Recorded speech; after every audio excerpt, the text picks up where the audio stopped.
The Furious by Chang Feng. 2. Heartbroken and frustrated, Yun Feng's bodily functions quickly spiral downwards. Showing a face of utter pain, he spews out a mouthful of blood at the misfortunate news. This is all my fault. If I wasn't fooled by these people and returned home, then I wouldn't have lost Ninger for over 20 years. I can't continue like this. I won't allow it. Regardless of where you are, my love, I will come find you and be together again. Outside the door, Chief Wu Wei and the others could all hear the painful cries of the patient. Many were ecstatic at the successful recovery, but more were showing astonishment over Bai Yan's ability to create an 8th-grade Dan pill. Therefore, just about everyone were running over to the bedroom, leaving only Bai Chang Feng in the background like a crowd pleaser. There's no way someone like the old grandpa wouldn't want to go investigate who could be so capable, but he's an outsider and this was a family matter. If he hastened himself and barged in there without invitation, then it's surely inappropriate. Elder Muzhen, Zhongnan, older, sneered in contempt at the old hag. Clicking his tongue sarcastically, he wants to emphasize his point. What more do you have to say to this? Humph. Muzhen promptly snarled in retaliation. So what if that girl could refine an 8th-grade Dan pill? Nothing but a slut born of a whore. As an elder of the Misty Fairy House, I would be the first to object to the idea of her returning to her ancestry. You know my student's mother. Zhongnan's face sank at the implication of those words, his aura growing increasingly cold and dangerous. Oh right, none of you know this, so I'll enlighten you bunch of knuckleheads with the truth. That slut looks very similar to the whore who tried to seduce the young lord years ago. I'm assuming she secretly gave birth to his child after tricking her way into his bed. The Zhong brothers were stiff as a rock at that last bit. Their eyes had a look of disbelief, like it's the most incredible news they've ever heard, but more of it was joy and elation. If what this witch says is true, then the girl is the young lord's daughter.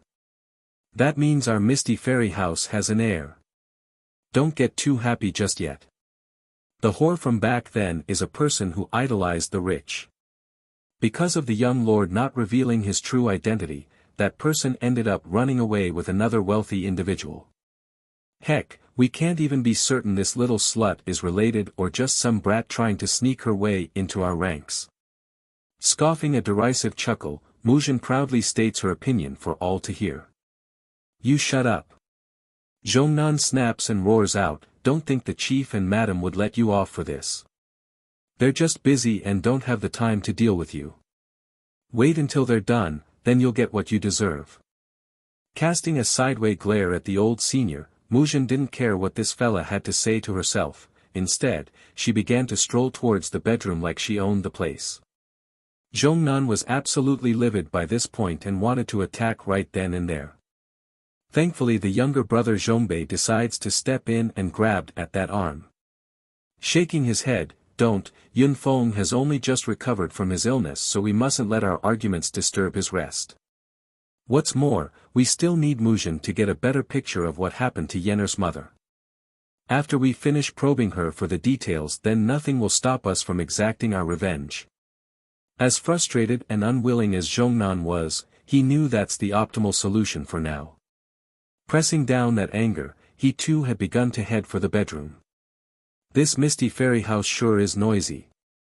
Making a mild shake of his head, Bai Chang Feng didn't care for all this drama and took it as nothing more than a little play for himself. After all, it's unrelated to himself in his opinion. If only this old grandpa knew who Muzhen was referring to, then perhaps his attitude wouldn't be so calm. Young lord. As soon as the old witch rushed into the room, the first thing she saw was the decadent-looking Yun Feng leaning against the bedrest. Due to the emotions running up to those eyes, this old hag couldn't resist wiping a trickle of tear coming out of the corner. The Furious by Chang Feng. 3. Yun Feng's first reaction upon making contact with the old hag was a cold hard glare. Get out. Muzhen was completely taken aback by the shout. Unlike right now, the man from many years ago had always showed respect for herself, so this form of the young lord didn't fit her image of him. For more than 20 years my mind may have been lost in a haze of confusion, but that doesn't mean I don't know anything. The old witch's appearance was undoubtedly a stimulant to the already unstable Yunfeng. Therefore, despite his weakened state, the man manages to muster enough strength to shoot over a sword-like glare to Muzhen.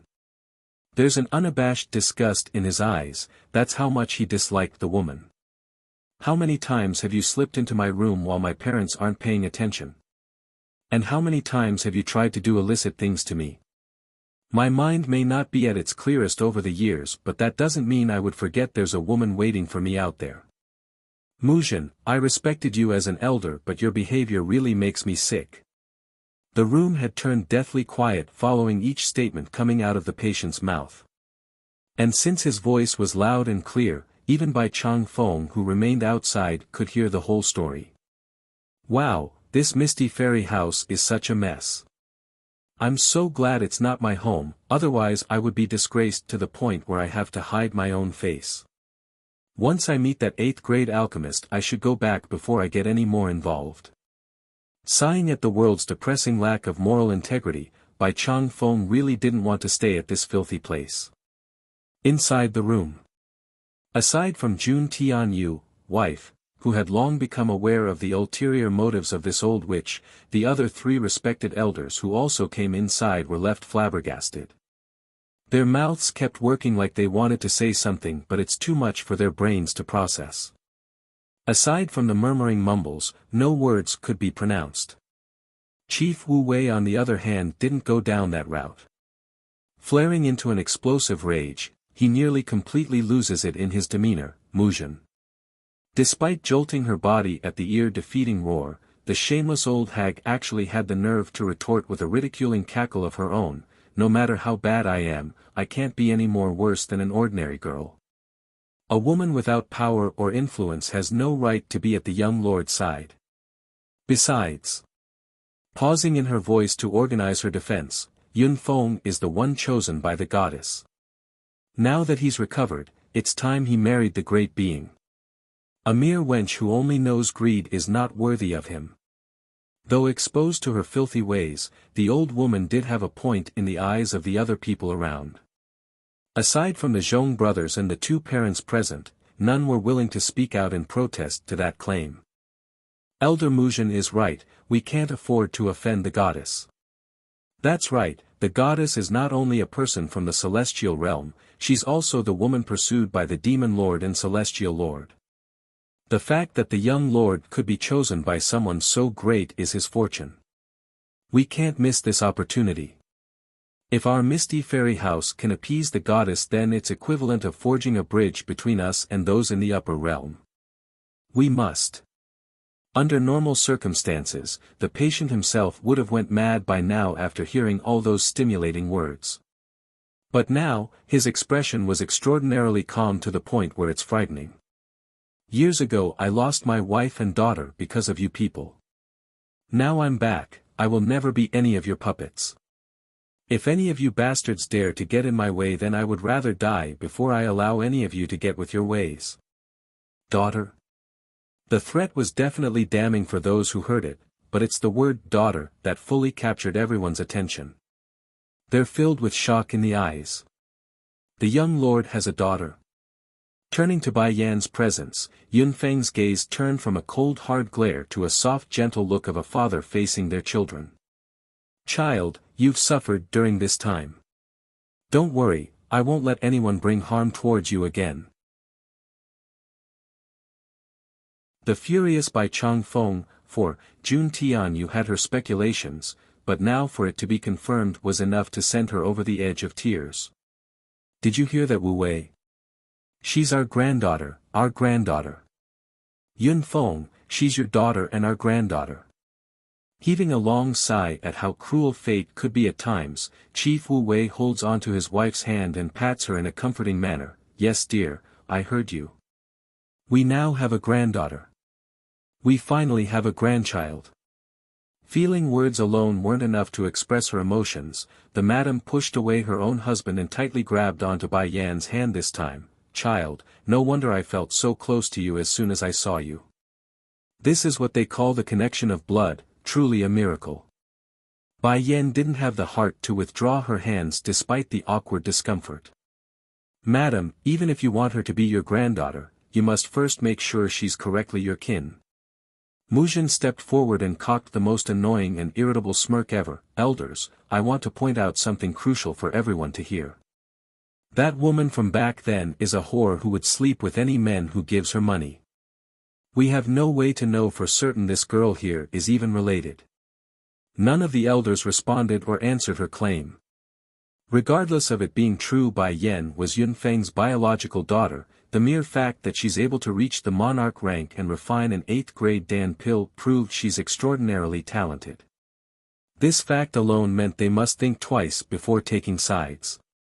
The patient himself had long taken a heavy disgust against these people in the Misty Fairy House, so it's already a great act of forgiveness that he didn't erupt as soon as he regained his sanity. Therefore, it's no surprise that Bai Yan would become his sore spot and any form of negativity would ignite the fireworks. Muzhin, you're looking for death. Yunfeng. Exclaiming in great shock, Jun Tianyu, mother, hurried to stop her son from exerting that body. You are still sick and needs rest. Let mother handle this, I will solve everything. She's regretting it now, regretting the fact that she didn't finish off the wretched old hag earlier. Because of that mistake, his son might even have a relapse back to the old state as a result of the blasted woman's prancing and nasty remarks. Bang! But the madam already had her chance earlier in the main reception hall. Taking the lead, Bai Yan directly stomps her foot into Muzhin's chest and caused the old woman to stumble backwards in order to retreat. Though the girl's strength only hovered around the mid-level of the monarch rank, a tier below herself, Muzhin still found it humiliating to be attacked by a brat not even half her age. Little girl, you are no more than a whore's daughter. Don't think I don't know what you are trying to conceive with your plot. Once the goddess arrives and see what you're doing, you can forget about escaping death. Bai Yan could no longer hold back her laughter anymore. Chuckling like she's faced with a humorous joke, goddess. If she dares to show herself in front of me, then I can make sure she will never leave again. Also, scanning her surroundings, the girl deliberately activated her powers to allow that voice to reach every nook and cranny of the chief's estate. He is leaving with me today. Whoever dares to block my path, I will slice them down with my blade and crush the Misty Fairy House. Bai Yan's never been in the habit of relying on other people's strength to do her biddings. But for the sake of her father, she's now seriously contemplating the choice of utilizing the other two major powers to crush this filthy place. And so, her threat was filled to the brim with confidence, leaving many seriously at awe over her words. Back over in the courtyard that's not too far away, Bai Changfeng was in the middle of waiting for the host to finish up their business when he suddenly picked up this familiar voice. In an instant, his expression changed from surprise to pure rage, like he's about to strangle the closest servant nearby. Even the grounds were crackling under his mighty pressure.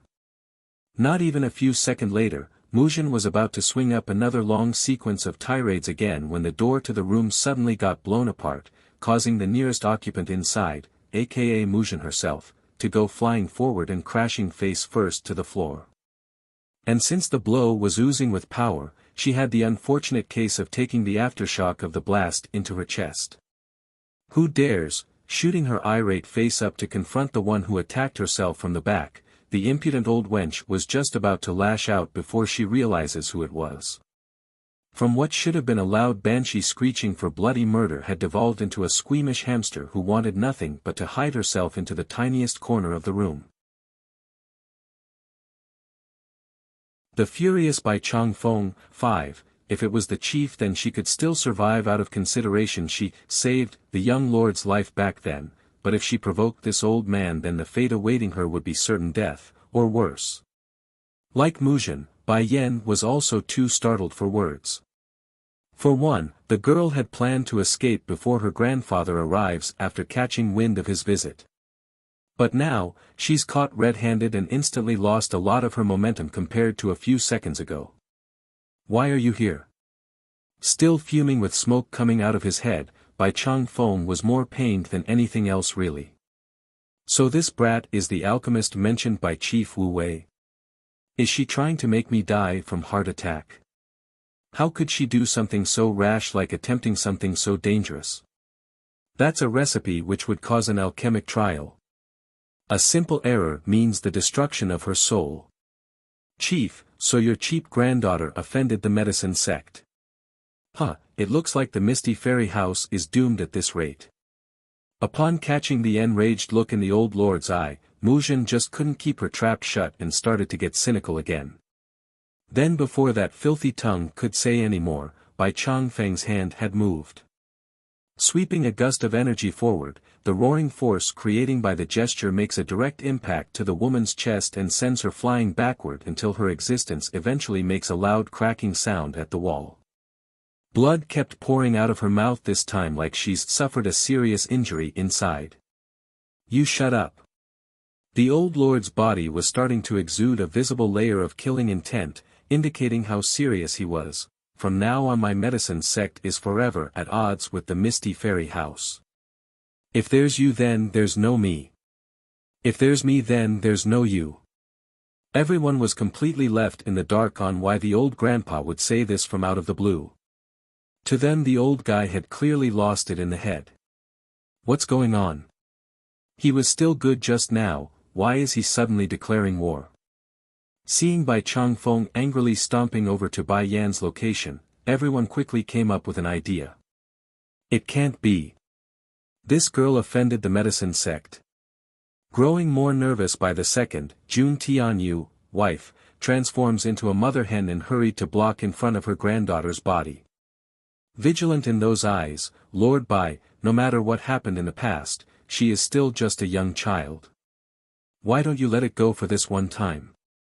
What's more, our Misty Fairy House isn't any weaker than the medicine sect, there's no need to go this far for some small misunderstanding.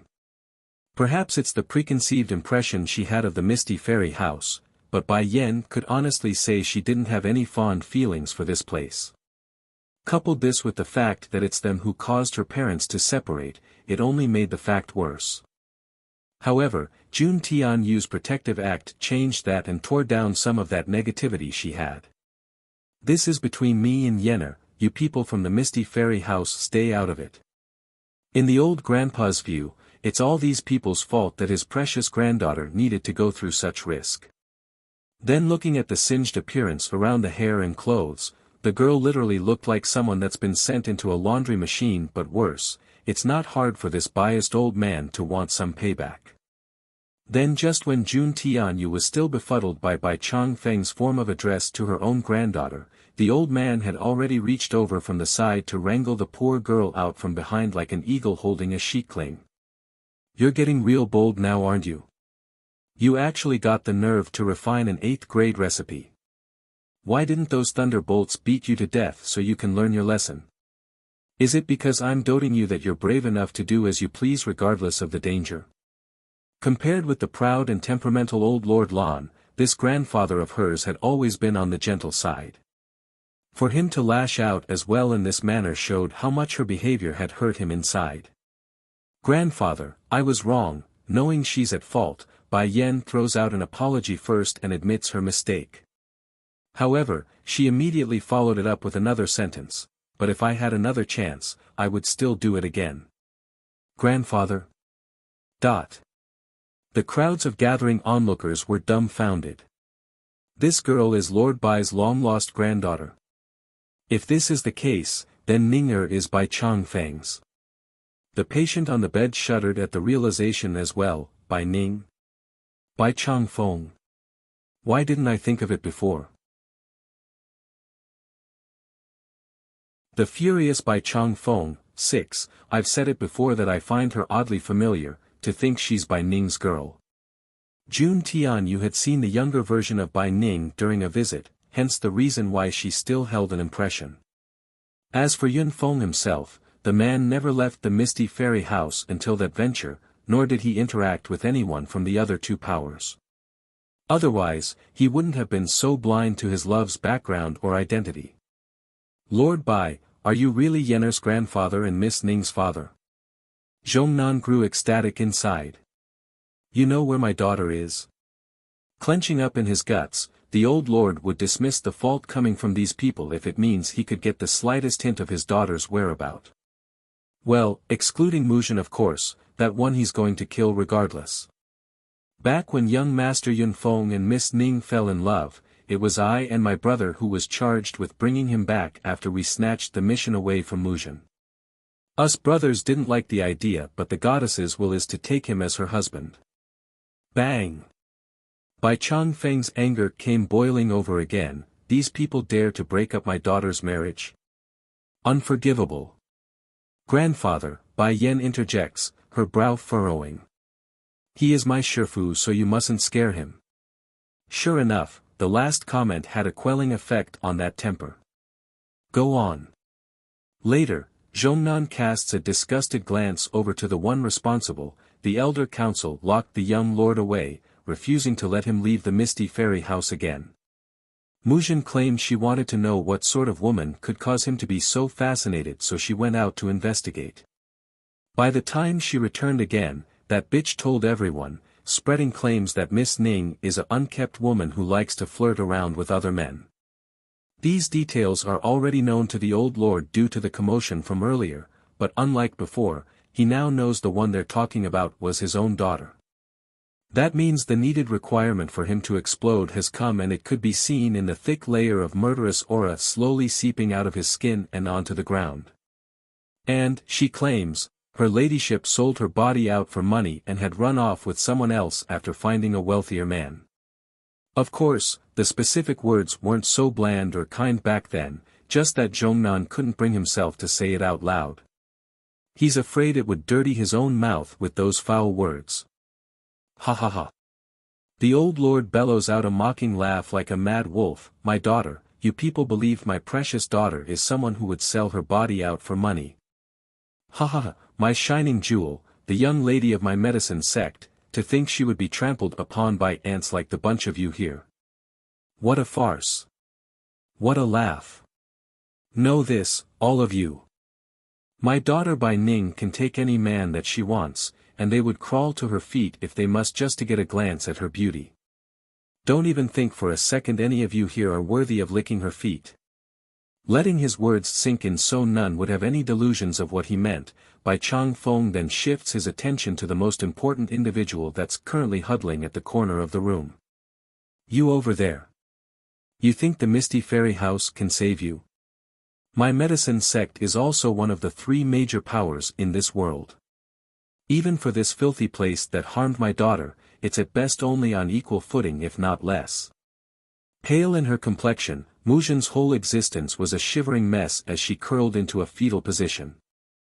I clearly checked the slut's background. How could she suddenly go from an ordinary girl to the lady of the medicine sect? Why? Why? Spill it, where is my daughter?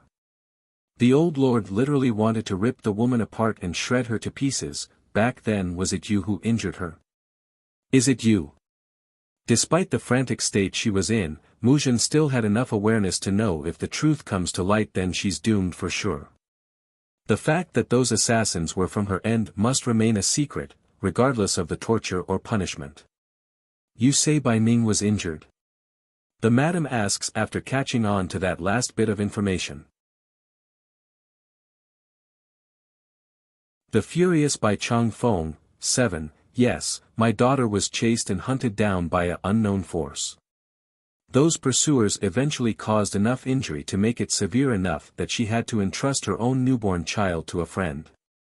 Sadly, the lady entrusted with my granddaughter passed away early, leaving my dear child to suffer miserably in that home. This is all Muzhen and the Misty Fairy House's fault. If not for them, my daughter wouldn't have gone missing and my granddaughter wouldn't have had to suffer so much during her childhood.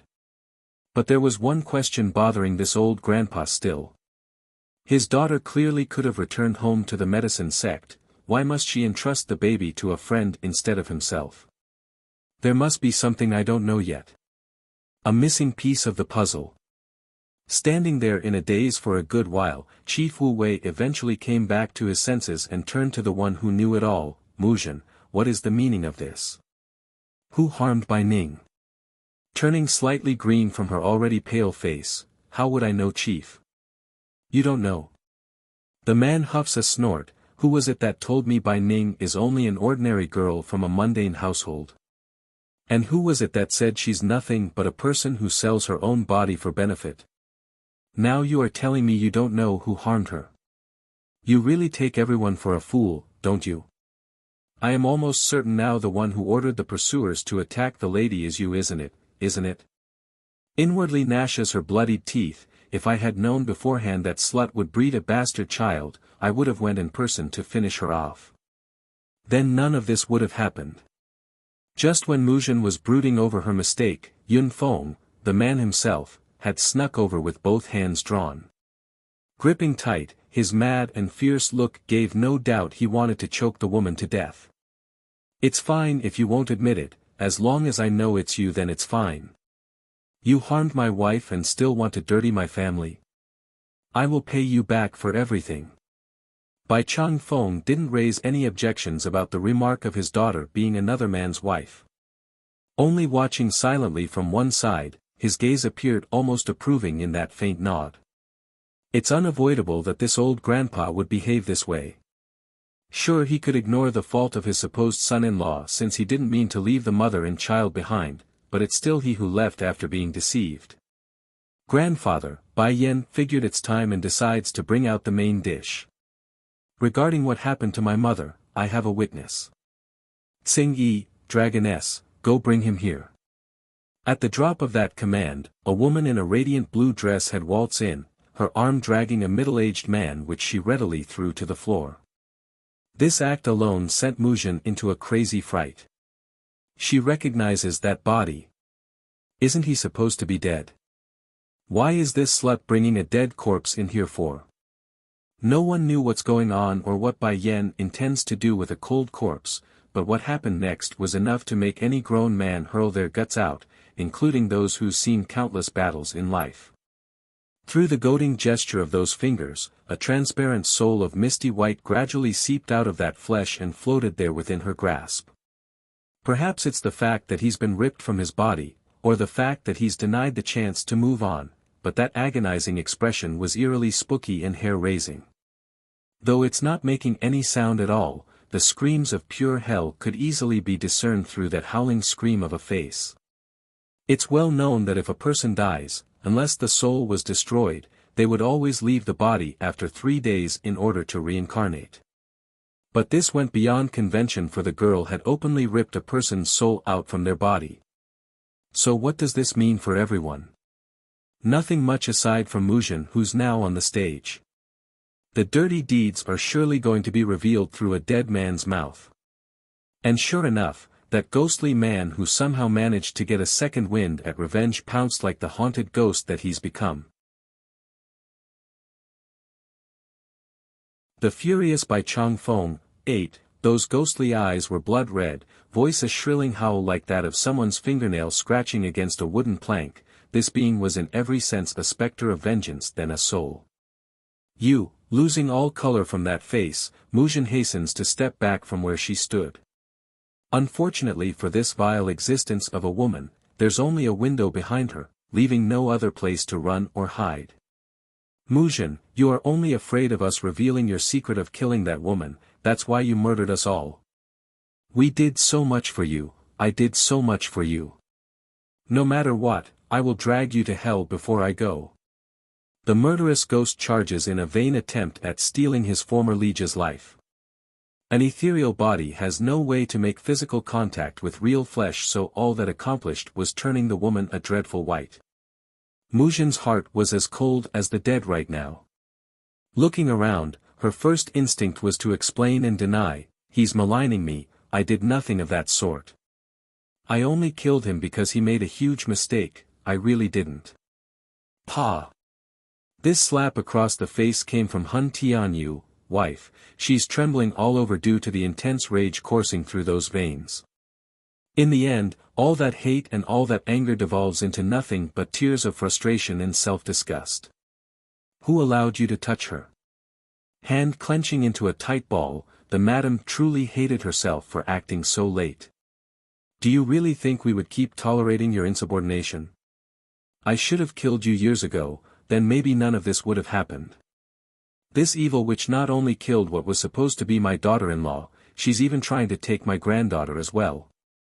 Blood seeping continuously out the corner of her mouth, Muzhen didn't care what others had to say when things have reached this stage. In her mind, the only opinion she cares for remains to be on one person, and that was Yunfeng. Turning to look up, what returned for her prayers weren't the look of pity or sadness, only the unbridled fury of someone filled with hatred. My vendetta to avenge my wife will never end till the one responsible dies. Muzhen, you will pay for what you did with your blood.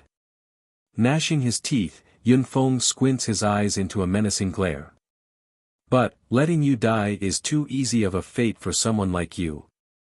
You killed my wife, now I won't let you go unless I destroy your entirety. Boom! At the word, he directly punches the old witch's stomach, causing her to bend over in extreme pain till she's gagging for air. For those watching, none of them intervened, for they knew if they did, the next target of the leading family's ire would be them. The crime Muzhen committed being too critical that it's beyond help. Sure enough, Yunfeng's continuous punching didn't stop even after the woman fell to the ground. He just kept pummeling her until one could hear audible cracks. It couldn't be helped.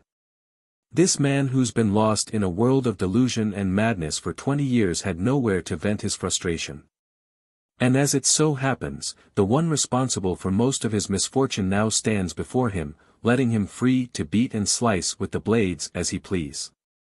As for Muzhen herself, this woman had given up on her life entirely. There's no turning around at this stage. Reputation ruined, status destroyed, and her most inner secret revealed for all to ridicule, there's nothing else left to keep her in this world. Perhaps this is for the best. At least I can die by the hands of the man I love. Father. Suddenly, a voice throws itself into the frenzy, causing the beet-red man from continuing. Turning around, Yunfeng's eyes were starting to tear up. Just now, what did you call me? He's been waiting over 20 years for her to call him that. Now his wish has been fulfilled, so of course he's emotional. Don't let her blood dirty your hands. Want to die in the hands of the one you want? That's only if I give you that chance. Bai Yan snickers inside over the woman's disgusting nature. Okay. Pleased right into his eye, Yunfeng attempts to cover up the emotional joy he felt only to fail miserably with that soppy face. Muzhen struggles to raise her head against the one looking down at herself. Once she realizes what the foe intends to do, her first reaction was a huge gasp of unease. What are you going to do? The Furious by Chang Feng, 9, Eat Her. Facing Goldie, Dragon, Bai Yan mildly gives her command like the order was nothing special. Can I refuse? The poor dragon gapes at what he's just heard.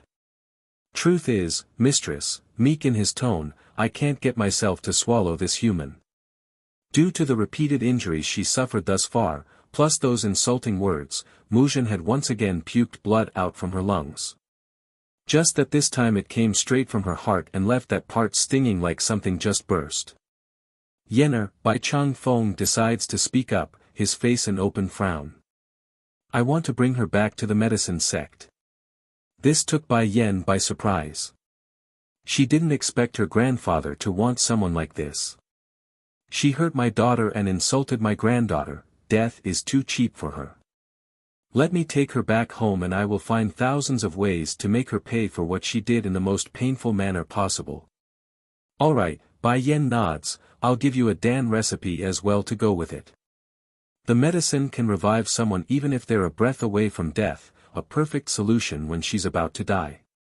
Of course, there are consequences to such a thing. Whenever the user takes pain again, it would be magnified by many folds afterward. Lighting up in the eyes, the old grandpa sounded very pleased. As you wish, I won't let this person responsible for my daughter's suffering off. That said, Bai Chang Feng still hasn't forgotten the debt owed by Chief Wu Wei and his group of lackeys. Do the bunch of you still have opinions about my daughter's marriage? Embarrassed and awkward, the chief forces a smile in a vain attempt to smooth the situation. Chief Bai, let me explain first. Explain? Explain what? What's there to explain?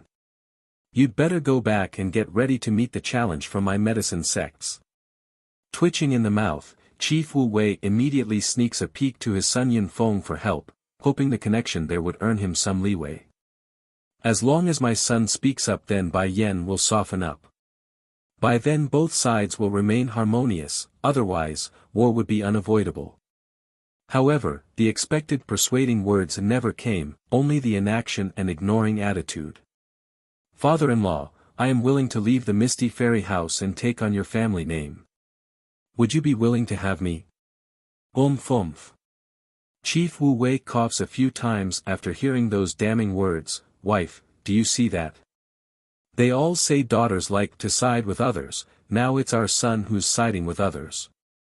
Not showing any compassion or pain over her husband's woe, Jun Tianyu instead came in front of her son's side and stood with him. Yun Feng, I am so happy that you recovered so you can do whatever you like.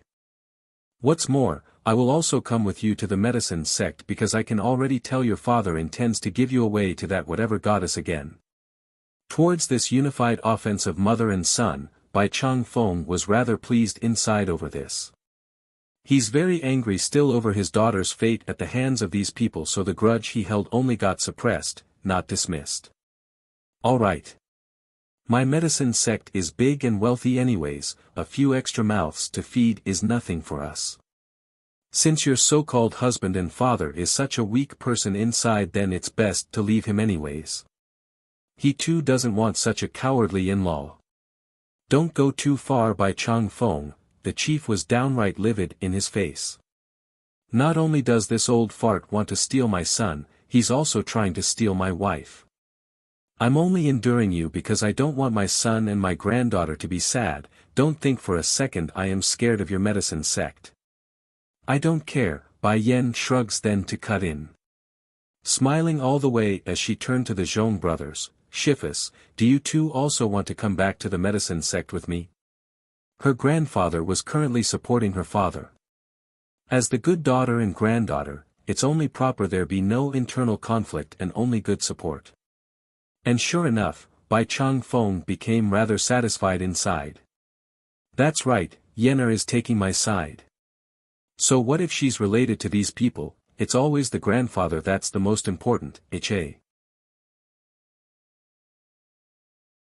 The furious Bai Changfeng. 10. In terms of importance, the Misty Fairy House was definitely up there, but to the Zhong brothers who just had a new lease on life, their newfound student remains to be number one.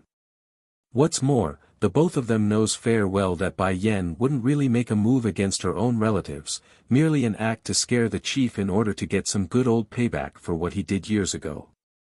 I also want to go to the medicine sect. I won't be your son-in-law though, but I can be your godson. How about that? Meek in his demeanor, the womanizer decides to join in on the fun as well after getting the full picture from their conversation. He's the latest one to come over, so it took him a while to understand what's been happening. Or a granddaughter's husband is good too. Of course, that's something he would only say aloud if he wasn't related to Bai Yen. Now that he knows the girl was his niece, the idea had long left him. He may be a womanizer, but he's no pervert that's interested in incest. You, all of you, Chief Wu Wei nearly puked blood at this outrageous setup. Do they all want to drive me mad or something? Also, when did I ever say I want to give Yun Feng to that goddess? That's right. Bai Changfeng happily adds oil to the mix by nodding approvingly. I only have a daughter and son in my lifetime. To be able to get another son from out of nowhere is not a bad deal at all. The womanizers I blew up with glee. Elder Bai, are you saying you agree? Oh father, you are my father from now on. Sun Huan, the chief snaps out at his second son, your real father here isn't dead yet, how could you go recognize another person as your old man? Oh what misfortune, how could I have created such a unfilial son? Puckering his lip to one side, and look at how big bro turned out. He's always been filial and obedient to you, and look what happened. In the end you only wanted to give him to that goddess. Thank goodness I was young back then so she didn't fancy me, but now that I'm older and handsomer than my brother, I can be sure she would ask for me instead. If I have to offer myself up to an old ancient hag, I would rather leave and become Elder Bai's son. From the womanizer's word alone, one could tell he too had a lot of complaints regarding the treatment of his older brother Yun Feng by the hands of these people. Now to become aware of the misfortunate fate of their family being separated for over 20 years, that displeasure only grew in kind. Shuddering at his own son's retort, Chief Wu Wei couldn't fault in the unfilial boy's logic. In the end, despite that moving jaw like he wants to speak, no words ever came like he's at a loss for a proper response. Why waste time with him? Let's go back my medicine sect so we can celebrate the new members to the family. Grumbling at the waste of time, the old grandpa decides to push for an early departure. Bai Chang Feng may not be a lot of things in his life, but he would never act like a coward who would use his own children to pray for peace. And that's exactly what Chief Wu Wei of the Misty Fairy House did. That knowledge made him feel disgusted just being in the person's presence. Chief Wu Wei, H.A. Wu Wei is such a fitting name for someone like you. Inaction is truly suited for a personality like yours. Note, Wu Wei actually means something similar to inaction in Chinese. For those wondering, every character in this has a name that means something to either the nature of their character or some event that they would experience further along the story. The sarcastic mockery completely leaves the chief too ashamed to look up. However, the discomfort of knowing he's about to lose his wife and children got the better of him. Alright Bai Chang Feng, I admit it was I who's at fault back then, for that I apologize. However, you can forget about taking away my wife and children. Shooting a peek in return, are you sure you can stop us? Why not? Chief Wu Wei steps forward to put up a strong front, my Misty Fairy House and your medicine sect is equal in power. Even if we butt heads, you won't be able to come out on top. Quiet for a moment, Bai Chang Feng decides to bring in reinforcement, and if we add in the Holy Land? Holy Land. Our three forces have always been harmonious, and if I remember correctly, didn't you steal their elders' much coveted genius recently? Don't tell me you intend to get them to join your side when you've done that. The furious Bai Chang Feng, 11, ho ho, Bai Chang Feng only scoffs a laugh at the comment. This guy obviously doesn't know because the Holy Land's people already left when he came over that day. While their bickering and sly comments were continuing to ensue, a faint yet powerful voice had cut in again from the air, causing everyone to look over in that direction. What is going on here? Who's going to team up to deal with the Misty Fairy House? Bai Chang Feng, what are you doing here instead of staying at your medicine sect? These two old men felt slightly taken aback by who's already present, but that opinion soon changed to protest. Damn it, this old fart beat us to the punch again. He's here to rob our merit of helping Yenner with these from the Misty Fairy House, that must be why he's here. Ren-yi, Chiu Shu Rong, what are you two doing here? Likewise, Chief Wu Wei also didn't expect these two fellas to arrive. I invited Bai Chang Feng so it's normal for him to be here, but what's with these two coming uninvited? And seeing that hostile look in their eyes when I asked, they're obviously not here because of the medicine sect or Bai Chang Feng. We are here to find someone, now it looks like that's not needed anymore. Ren-yi makes a faint chuckle before eventually landing his line of sight on the reddish woman with those morning eyes. Lassie, how could you quietly run over to the Misty Fairy House without so much as talking to us first? Do you not take us as your shifus or something? Sh. Shifus? There was silence in the room as they thought on the idea. Chief Wu Wei didn't fare so well either. Making a face of solid brick because his brain's too busy working. The status of these two in the Holy Land is undoubtedly very high, but I must still consider this on whether or not the Lord of the Holy Land would begin a war for their sake. After all, a three-way war between the three major powers are no laughing joke. Just when the person was going over several possibilities and scenarios, Qiu Shu-rong decides to speak up. "Oh, my precious disciple, how can you be so impulsive? Do you think I don't know what sort of makeup these from the Misty Fairy House have? Even before coming, the Lord specifically told me that I mustn't let you be wronged by these people. If they do, you are to go back immediately and tell him so he can come in person to pay them back."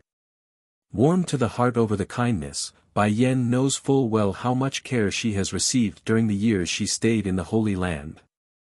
"Don't worry, I won't be wronged." Smiley face at her two precious teachers. "Let me do some introductions first. These two over here are my two new shifas from the Misty Fairy House. They've been very good to me while I've been here." Renyi and Qiu Shu-rong both pricked their brows at the notion. It looks like our Shifu team has grown by another 2 members. Not bad at all. Combined together, we should be enough to get ahead of this by Chang Feng and stick it to him. Huffing a grunt at being pointed out, the old grandpa cocks his chin high with his hands crossed against his chest. "Even if you add more people it won't make a difference. I am Yan Yan's grandfather, her closest relative, so you got nothing on me. That's right, no one can match my status." Excessively twitching the corner of his mouth, Elder Zhongnan, older, had to make a few awkward coughs to get his composure back. "Since all of us are her shifis, then there's no need to be so polite. But as far as I know, none of you should be able to produce an 8th grade alchemist as a student, or am I missing something?" 8th grade alchemist. Dismayed by this knowledge, the two new arrivals from the Holy Land were gawking at each other before finally landing on the girl's figure. This lassie is now an 8th grade alchemist. But before the both of them could ask for more details, an ear-piercing cry of sobbing tears had cut them off. "Wife, I know I am wrong, please don't leave me." Clinging on to Jun Tianyu's leg and sobbing like a total loser was none other than Chief Wu Wei. It's obvious the last ounce of pride and prestige he held had been destroyed. Now he desperately wanted to salvage his marriage before he loses it all. The Furious by Chang Feng, 12, I'm not letting go. Unless you promise not to leave me, I won't ever let go. Pride? What's that? If I let my pride get the better of me now, then I'm going to lose my wife and child. That stuff can move aside. The chief still had enough sense left in him to know what's more important. Originally he did want to use forceful means to make Bai Chang Feng keep his people from leaving, but the medicine sect and Holy Land's already about to team up on himself, meaning what chip does he have left to play? In times like these, being the weaker crab is the king's path. Against her own husband's quick change of attitude, downright weak, Jun Tianyu was extremely irked, and that could be seen in the beet red color of those cheeks. She's not only angry, but also greatly embarrassed at her man's lack of standard. You scram. I'm not scramming. If I scram then you won't be coming back. Clinging even tighter onto his wife's leg now, the chief's appearance bordered on the line of humiliation. I know I'm wrong now, wife, please don't leave me. I won't force Yun Feng again, so you mustn't go, otherwise. Otherwise what? Jun Tianyu mocks her own husband using that sarcastic tone. Otherwise I will go to the medicine sect too and refuse to leave.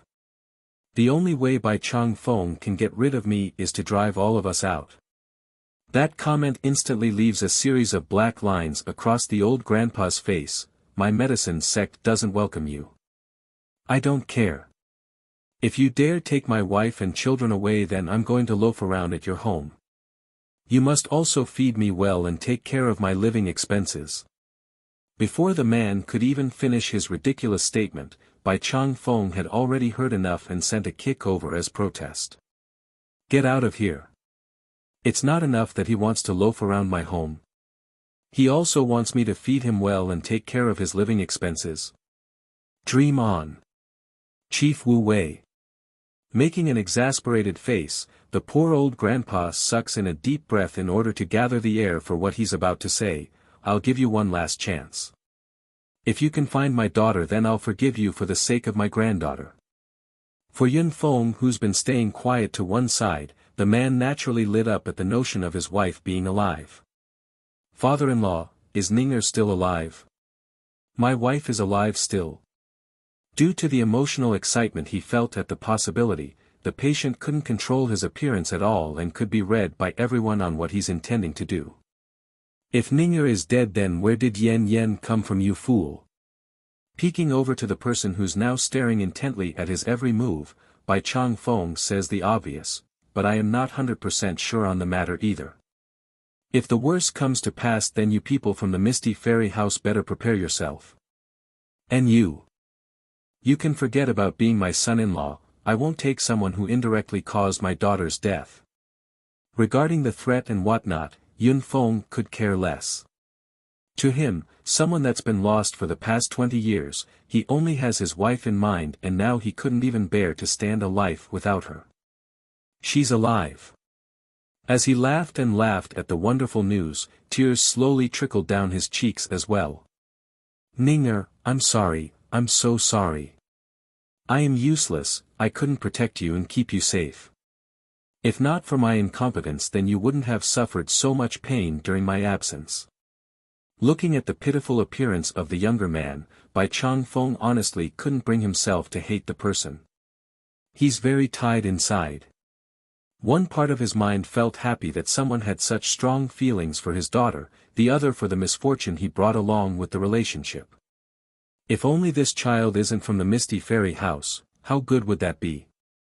Perhaps then Ninger would still be around and Yen Yen wouldn't have had to suffer so much during her childhood.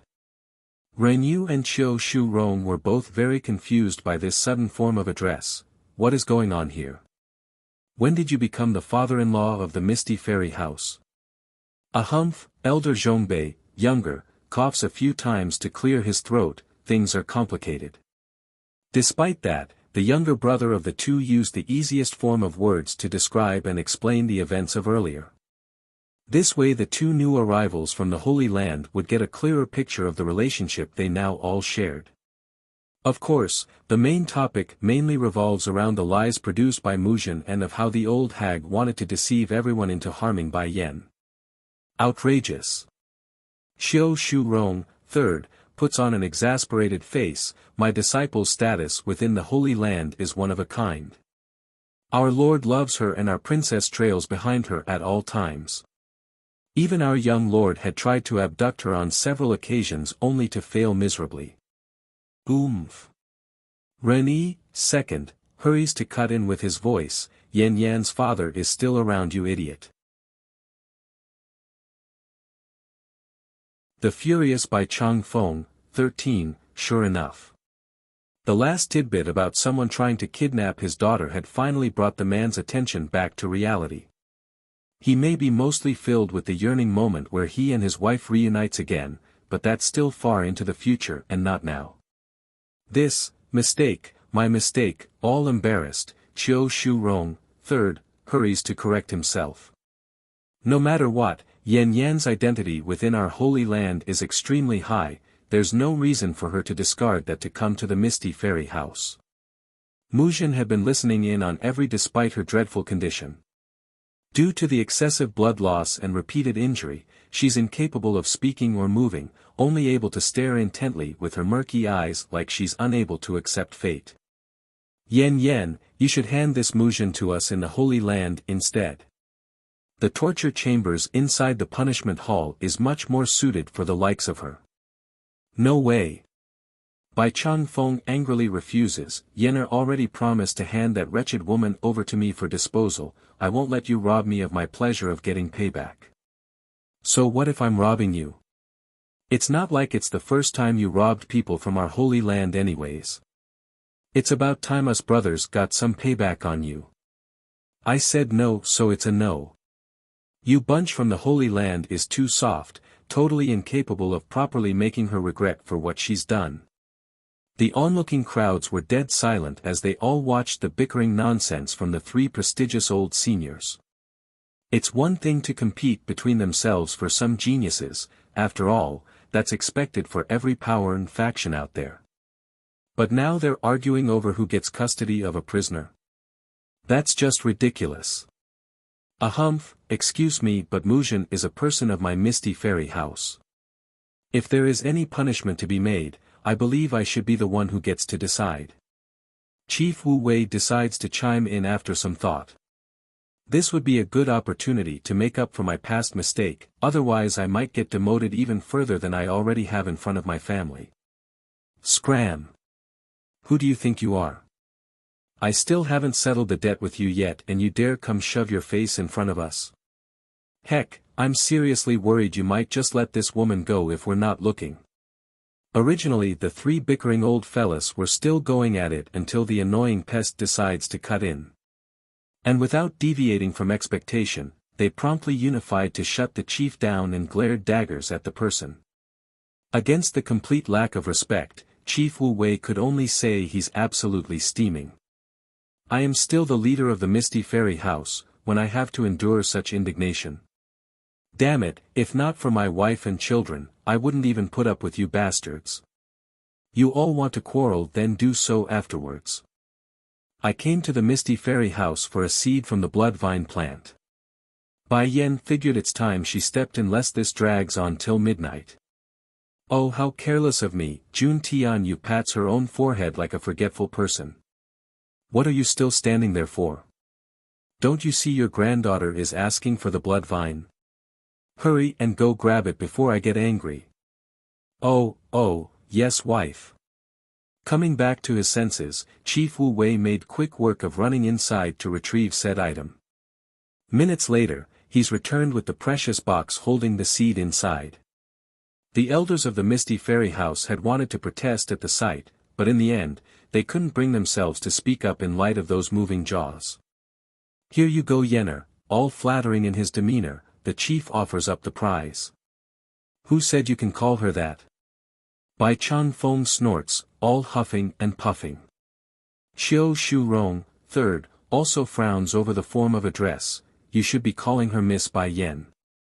As for Ren Yi, this usually calm elder from the Holy Land didn't openly speak out due to his character, but that disapproval gaze said it all. These old bastards are too much. The chief complains, feeling hurt and wanting to cry. The Bloodvine seed that you wanted. In the end the man decides to outright not address the girl. He knows that if he did call her Yenner again then they would not let it settle. And since he's not willing to lower himself to the point of doing a formal greeting since he was the girl's grandfather as well, the best course of action would be to skip on the subject. Forgive me, okay? 1. With the seed in hand, the only thing left now was for her to treat Bai Xiachen of his condition. Yenner, what about this Muzhen, how should we deal with her? Xiao Shu Rong shoots an angry glare at the ashen-looking woman who remained curled up on the floor. Brooding over the question, Bai Yen decides to stick with the original plan. I have promised to give her to my grandfather earlier. If you are bored you can also go the medicine to play. It doesn't matter anyways. My grandfather is wealthy enough so you don't need to be polite or conservative.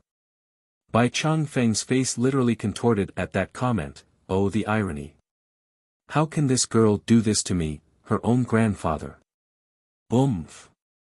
Making a dry cough, Qiu Shu Rong turns to his brother after seeing how Bai Yen was already leading Tsing Yi and her two followers away. What should we do now, Ren Yi? Arching his brow at the dilemma, the second elder from the Holy Land merely gives a shrug.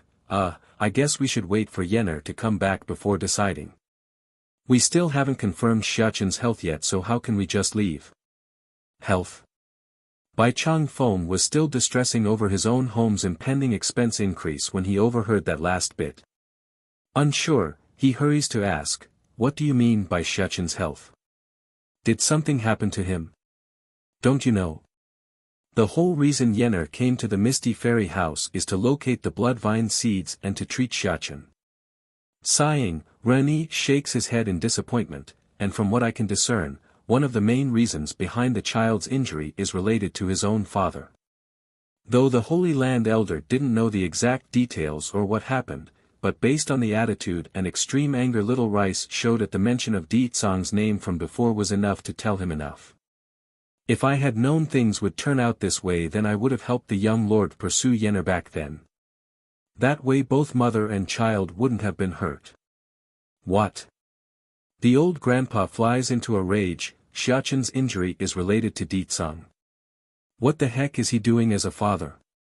How could he allow his own son to be in such a terrible state? I absolutely won't agree to him being beside my granddaughter's side again. Xiaoqin. Hearing the name being repeatedly mentioned by these old fellas, Yunfeng eventually allowed the curious side of him to take charge. Who is this Xiaoqin you guys keep bringing up? It's Bai Yan's son. Snap. Yunfeng could visibly see and hear his own vital cord breaking apart from the news. Quivering so slightly in the lip, he had trouble believing Qiu Shu Rong's third word. This is unfair. I was only gone for 20 years. How could my daughter already have a son? I'll find the bastard who sweet-talked my precious baby and beat him to a pulp. Senior Qiu, third. Understanding the younger man's woe, Qiu Shu Rong waves his hand. Regardless of what happens, we can talk about this after Yena returns. The gesture stopped any question he had wanted to make. Giving a bitter nod, Yunfeng knew that's the best solution. Okay, let's wait for my daughter's return before continuing this discussion. Outside the city's premise, Bai Yan didn't need to look far before the distinct features of her precious little baby came into view. Wu Wu, the troublemaker, also showed great joy and hurried to jump into those arms. Son, where have you been these past couple of days? Tightly embracing the boy, she asks with a slight hint of worry and displeasure at being alone for so long. If mother finds out I was with Batty father, would she take me as a little traitor? The little fox hangs his head like a guilty boy. Just when the little guy was all tied inside over this, Bai Yan went ahead to bring out the prize she just earned. It's the seed, and she's very happy to be able to treat her baby boy. Forgive me, okay? 2. She did not give Bai Xiaoqin a chance to speak or explain. Tapping her feet as light as a feather, she dashes toward the nearest pile of risen earth in the distance. Xiong Mountain. Standing as the highest Alp within the borders of the misty fairy house, it said that there once lived a divine entity at the highest peak. As a result, the area has become famous among its locals and would attract a good number of adventurous youngsters to trek its rigorous terrains in hopes of meeting that supposed divine being. But in reality, none has truly ever reached the highest point, not even once. There are simply too many demonic beasts lurking in its environment. Unless one had the strength of a monarch rank, they could forget about even making an attempt, let alone climbing its dangerous cliffs and rocky paths. However, nothing lasts forever. At this moment atop of the Qiong Mountain, where fluffy white clouds shrouded its view, there stood a quaint-looking cabin that's currently being occupied by an almost fairy-like man. Silvery hair with a pristine white robe, there's not a trace of blemish on that handsome face which oozed a sense of age and sadness. Suddenly, the wind from behind began to blow, causing that hand holding the jade flute to react with a quiver. Have you found the blood vine? Standing there against the open window was Bai Yan, with her brow faintly arched at being recognized despite the man having his back faced against herself. I've brought it, and I've come as you told me to after getting the plant. What method do you intend to use to heal my son? That day before she left with her son, Chui God had told her what to do. First locate the blood vine or its seed, then come to the highest peak of the Qiong Mountain in order to seek him out. Hand the seed to me. Finally coming around, the man remains indifferent in the eyes despite the shallow smile he made. Slightly hesitant at first, Bai Yan hands the box over in the end. The poor woman doesn't know why either, but she believes this strange individual who shared a strong similarity to Chui Feng would help herself despite all the mystery. And sure enough, the man promptly drew a small knife from his waist. Flicking the blade against the tip of that stretched finger, blood quickly trickled down that serene skin and dripped onto the seed. Taken aback by the suddenness of the move, Bai Yan slightly trembled inside at the length this person would go. She's not exactly sure what's happening, but based on her speculation, that droplet of blood was a portion of his spiritual essence, meaning once used then it's gone forever. That's a big taboo for any cultivator because it's a heavy blow to one's strength and health. Without fault or deviation, the seed gradually began to sprout into a tiny red sapling. Why are you doing this for me? She felt all complicated inside. That's right, we're not related or acquainted, why does he keep helping me? In response to the question, Chui God only showed a glimmer of imperceptible pain from within his eyes. Why help you? Because, I owe you. Maybe, it's a fated coincidence. Smiling in his face, the man deliberately makes an excuse. When I first laid eyes upon you, I've felt very close and just had the urge to help. Time continues to flow under this quiet awkwardness, and through the nourishment of the fairy-like man's effort, mostly blood, the sapling has now grown big enough to begin flowering. It's a radiant plant, giving off a heart-stopping light from its existence. Shockingly enough, Bai Yen didn't feel comfortable gazing at the thing. Her instincts told her if she did so, the plant would suck her soul out and into that thing. The blood vine has been forcibly flowered by me. Now the boy only needs to consume it in order to restore his human form. Flicking his finger for the second time, the flower instantly turns into a ball of reddish hue before shooting into the little fox's mouth. The process wasn't without its hurdles though. Curling into a ball, the poor kid made repeated moans and groans of someone in pain. Those eyes were covered in tears as he looked up helplessly at Bai Yen for help. Son. Aghast in her face, the anxious mother hurries to ask, how long will the pain continue? Forgive me, okay? 3. Then before Bai Yen could get a proper answer, Bai Shuchen's painful squirming had stopped. Eyes closed and curled into a ball, there now appears a glowing tattoo-like symbol across the kid's temple which represented the blood vine inside his body. He's fine now. When he wakes up again, he'll have recovered, so you can let him rest in that bed over there. Gesturing to the other room in this cabin, Chui God mildly puts the woman's anxious heart to rest with that statement. Relieved, the mother did exactly as told and carefully placed her son atop of the bed. Only then did she leave the cabin for the outside. You just now, are you okay? Regardless of how or what she felt towards this stranger, Bai Yen should rightfully ask about the man's well-being after all he's done. Fumph. Coughing so slightly as if he's trying to muffle out his own discomfort, Chui God turns around to show a spellbinding smile that's out of this world. I'm fine, you don't need to worry about me. Then out of habit, the man went ahead to ruffle the woman's hair like he's always done so in the past. By the time he's come to his senses and realized what was done, those fingers were already as stiff as a rock. Thank you. Not noticing the oddity in the other side's movement, Bai Yen inhales deeply before giving the man a grateful hug. If it wasn't for you, then my son wouldn't have recovered so much, and I have a strong feeling like I've known you all along. Were you my older brother in a past life? Older brother? The man twitches so slightly at the last bit. Staring closely into the female's eye, his face showed a bittersweet smile like he's in some sort of pain. To think the sweet little girl who always followed behind myself would come around and say something like this one day.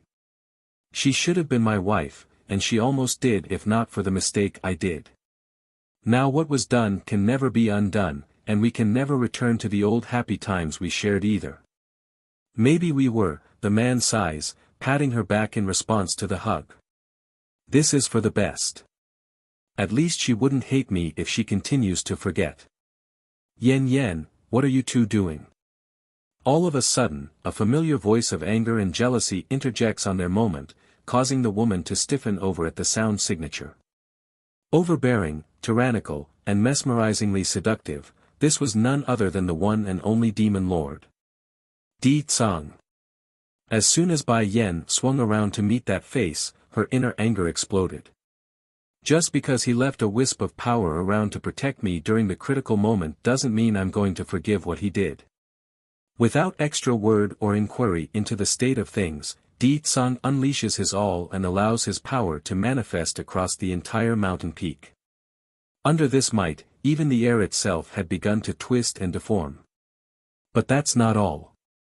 From within the rippled void of the eternal darkness, the great demon lord only needs a wave of his hand to summon out countless ominous blades of pure chaos before firing them off to the pristinely white man currently still hugging his wife.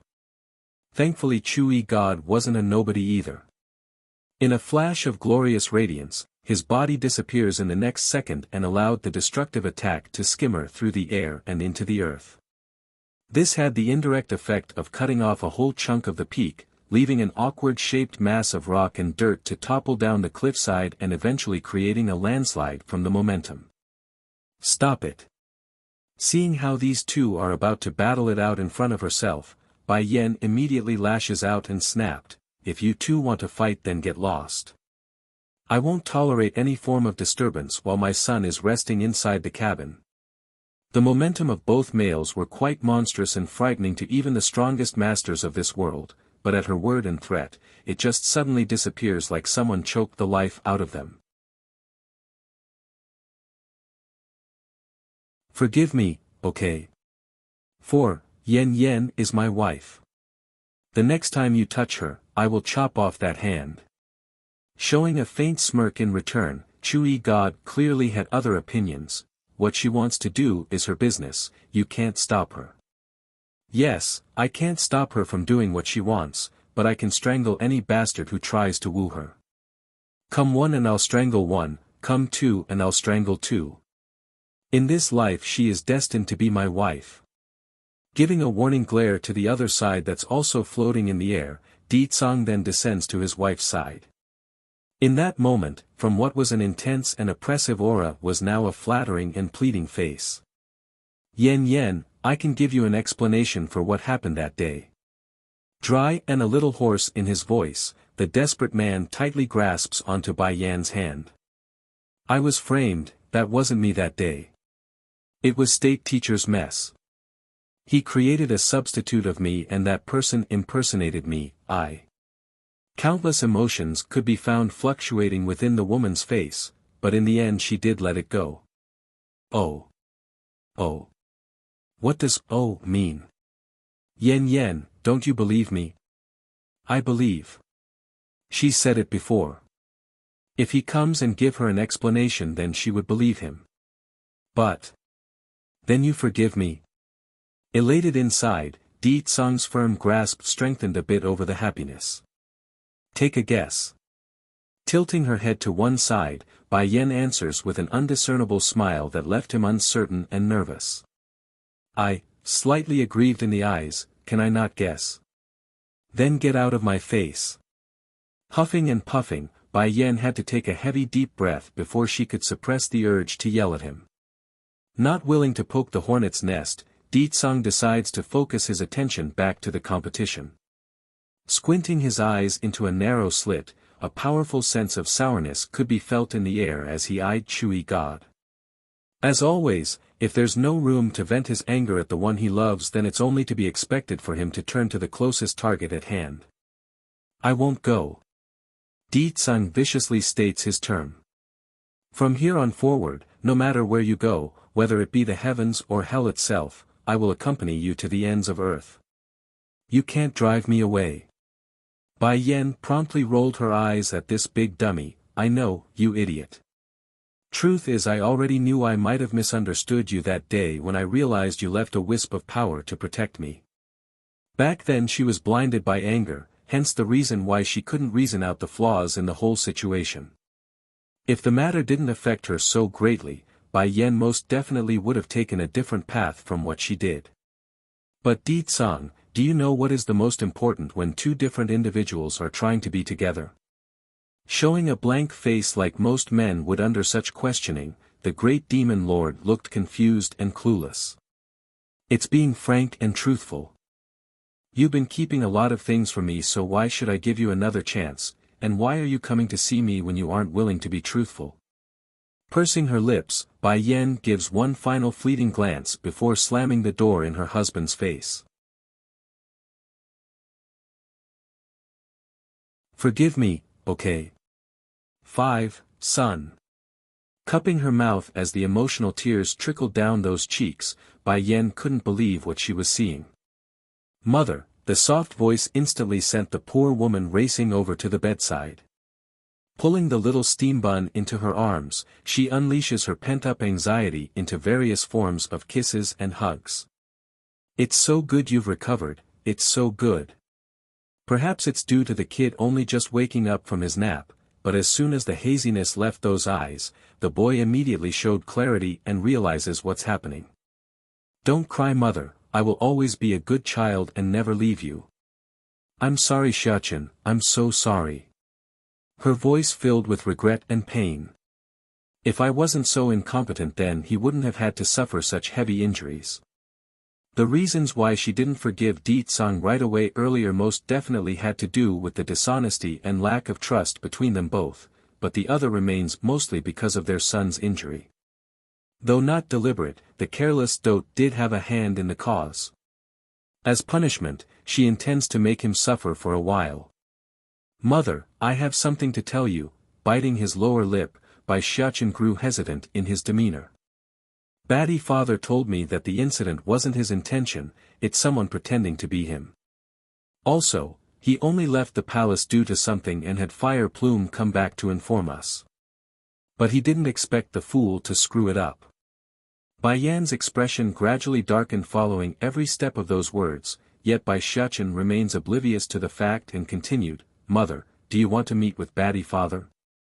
Unbeknownst to the naive little kid, his actions have already sold himself out and that could be seen in the woman's chilling smile.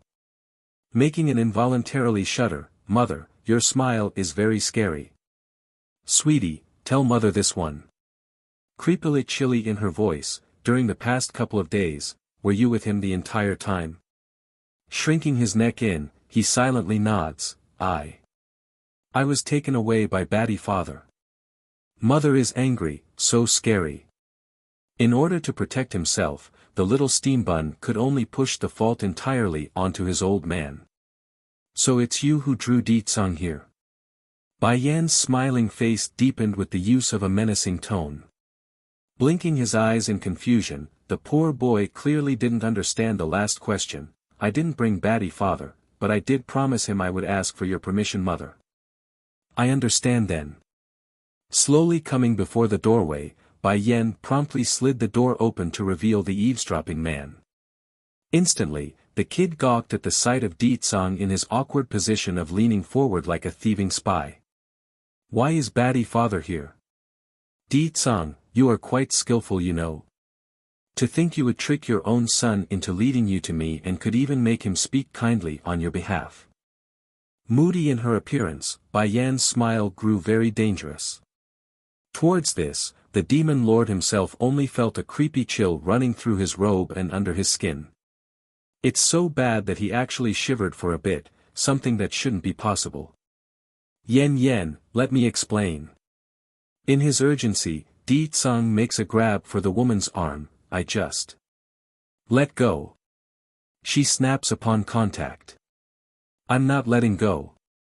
If I let go then I won't be able to find you again. Turning red in his eyes, the man didn't care anymore and pushed forward to allow his size advantage to take hold. Pressing his lips against hers, he begins to vent the frustration and longing he's held thus far onto his wife. Forgive me, okay? 6. Based on what excuse could he stop them from leaving?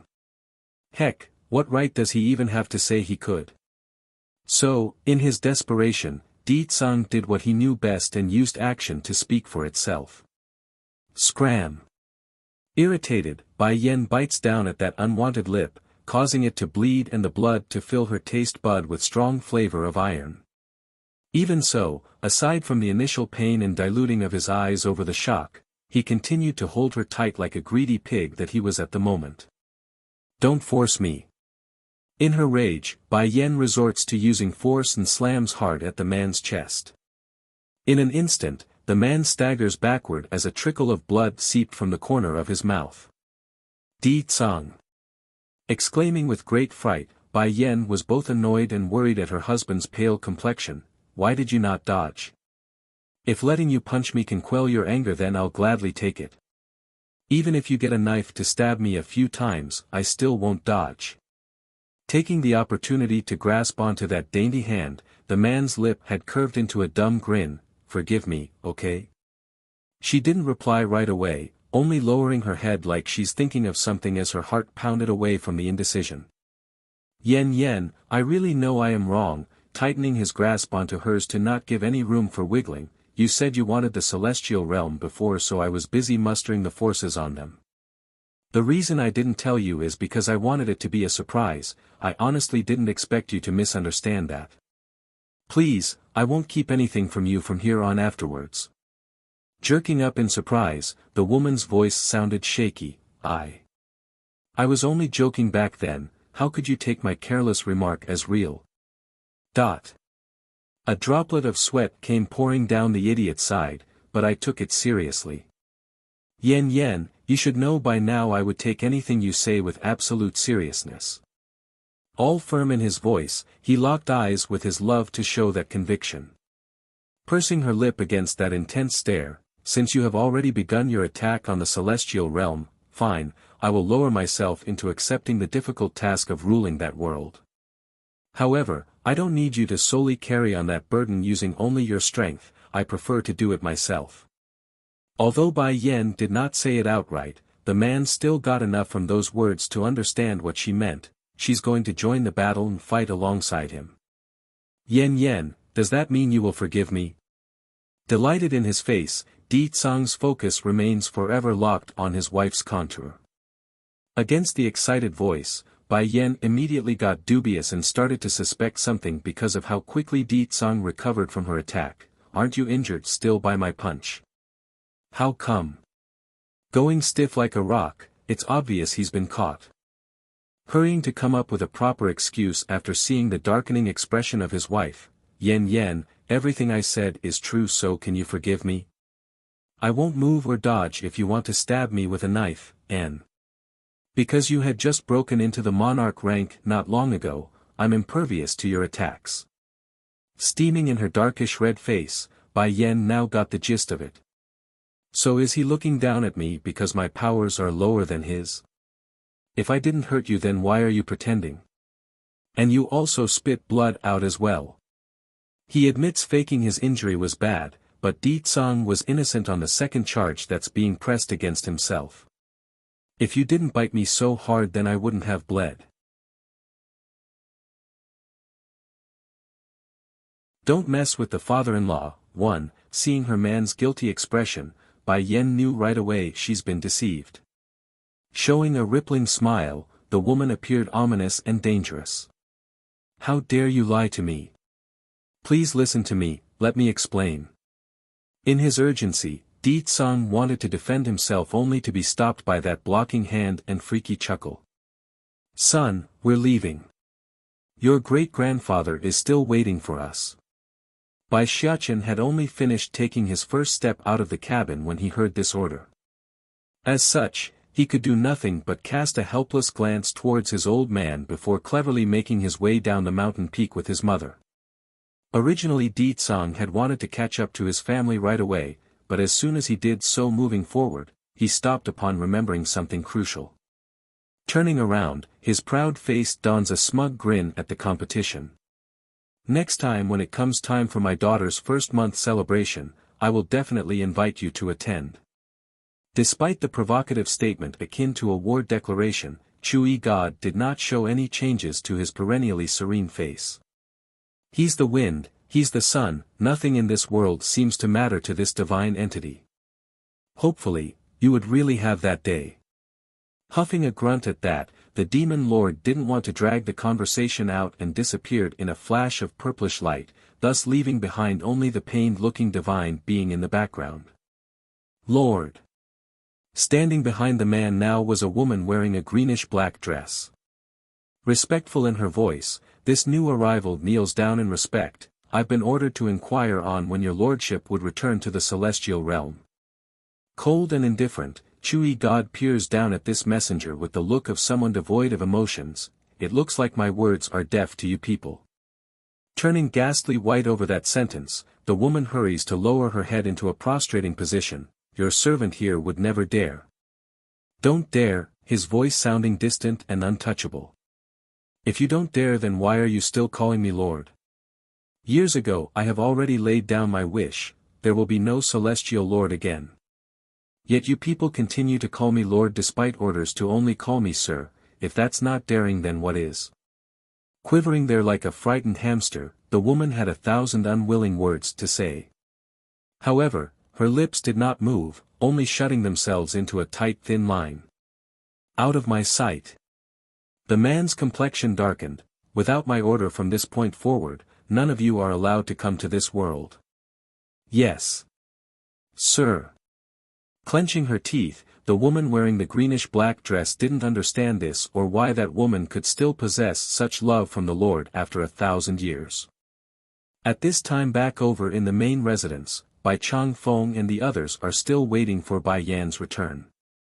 Then, just as they were discussing on how to locate Bai Ning using what little information they possessed, the long-awaited woman and her son has arrived. For Jun Tianyu, wife, who caught sight of her great-grandchild first, this loving grandmother took the initiative to ask, "Is this child Xiachen?" "Yes, grandmother," all smiles at the inquiry. Bai Yan rubs the kid's head and urged him forward. "Go on, call great-grandmother. Don't mess with the father-in-law, too, great-grandmother, you are so young, I almost thought you were my grandmother instead." Blooming into a huge smile, Jun Tianyu became overjoyed at the flattery. "Your tongue is so sweet. Great-grandmother here heard you're hurt. Don't worry, I won't let anyone harm you again while you're here in the misty fairy house, especially from your father." Blinking his cute blue eyes, Bai Xiachen felt rather sorry for his old man. Batty father didn't even meet great-grandmother yet and he's already offended her. Looks like he won't be able to get in through the door at this rate. Humph. Chief Wu Wei makes several coughs, hoping his wife would introduce himself. Unfortunately for the desperate grandfather, Jun Tianyu could care less what her husband wanted at the moment. Focusing on the kid entirely, "This one here isn't any good either, you mustn't pay attention to him lest he sells you away." Nodding in befuddled confusion, "Okay, great-grandmother." In that second the chief could only be called distraught. "I know I'm wrong already, why do they all still think I'm going to give my own loved ones to that whatever goddess?" Yener. Although Yun Feng, father, held mixed feelings about the one who abducted his daughter, mostly anger, he's finding this cuddly little thing quite likable despite not knowing the exact reason. Therefore, his demeanor became very awkward after turning to Bai Yan for help due to being afraid of harming the kid. "Son, come here." Beckoning her boy over with a wave, the mother was all smiles as she spoke, "This here is your grandfather, my father, hurry and go to his side and greet him." "Grandpa." Sparkling in his eyes like the starry stars of the night sky, the kid didn't have as much worry as the adults and completely went in for a full-armed hug around the man's waist. "Grandpa, I finally have a grandfather. Now no one will try to sell me again using that title." Startled and confused by the strange form of language, the man hurries to ask, "What's going on? Why would anyone try to sell you?" After mother's adopted mother passed away, the adopted father repeatedly picked on her. Not only did they try to sell mother to some dirty old man, they also tried to use the claim as our elders to try to sell me to the flower brothel. Thankfully the establishment belonged to mother so the bad people couldn't succeed in their schemes. It's unsure if it's intentional or unintentional, but when explaining the background story, Bai Xiachen would on occasion sneak a peek at the chief who was listening in on everything. But who was the boy trying to kid? He's definitely doing it on purpose. That's right, in Bai Xiachen's view, it's all these people from the misty fairy house who caused everything as the source. Grandmother, Bai Ning, wouldn't be missing, Bai Yan wouldn't have had to endure all those years of suffering at the adopted family's home, nor would his grandfather here lose his sanity for decades. So, as the good son that he was, it's only normal for the child to get some payback now that the occasion has arrived. Issue was, he immediately regretted the plan after seeing the horrified expression on his grandfather's face. Oh crap, Grandpa is innocent, he knew nothing and even lost his mind for decades. What to do? I messed up. Wu Wei. Jun Tianyu directly points her accusing finger at her own husband. This is all your fault. If you hadn't been so cowardly and listened to me, then none of those things would have happened. So what if that goddess is powerful? The fact that she can only send her clone over here means she's unable to come to our world. But you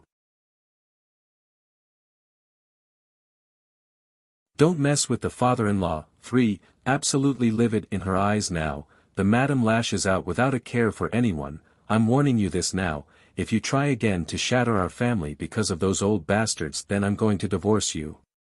Chief Wu Wei could be quite stubborn at times, but even he knows there's no room for wiggle at this stage.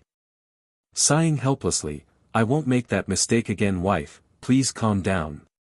You better not. Just thinking about the grievances her own grandchild and great-grandson had to endure was enough to send Jun Tianyu clawing at her own soul in frustration. They're one of the most prestigious families in this world, yet her own descendants are being picked on and even almost sold to a brothel. There's no way this madam could let things slide if not for the fact that the ones responsible had all been dealt with already. It was then at this moment a familiar presence had caught Bai Yan's senses. Arching her brow, the woman had wanted to step to one side in order to avoid the impending grab, only to miserably and fall right into the man's arm. Yen, are you still angry? Like usual, his tone sounded overbearing yet soft and tender. Let go. Annoyed in her face, if you don't let go then I will never forgive you. Perhaps it's the guilt plaguing his heart, but Di Tsang didn't use forceful means and obediently loosened his grip. Yener, this is, Yun Feng, father, slightly wrinkles his temple as he carefully examined this newly arrived individual who's already getting all intimate with his daughter. He had to admit though, Di Tsang was the most attractive male he's ever met in his life. Even the word, peerless, could not be used to describe that contour. Just that. There's a very dangerous feeling coming out of that presence, like a demon straight out of hell. Someone I don't want to see. Pulling at her son's hand, Bai Yan forces a smile despite her annoyance. Father, me and Xiachen will go rest first, we're tired after moving around so much today. Can you keep him away from us? I don't want to see him. That's what you get for deceiving me. She huffs inwardly, still very much pissed at the deception. Meanwhile on the other end, Di Tsang was just about to make a move at the man who's supposed to block himself from tagging along. However, the way his wife addressed man had instantly deflated his momentum in the next and changed it into the type only found between inner family relationships. Father-in-law, I am Yan's husband, Xiachen's father. Showing the most stupid grin, Di Tsang only wants to please like a dog wagging his tail.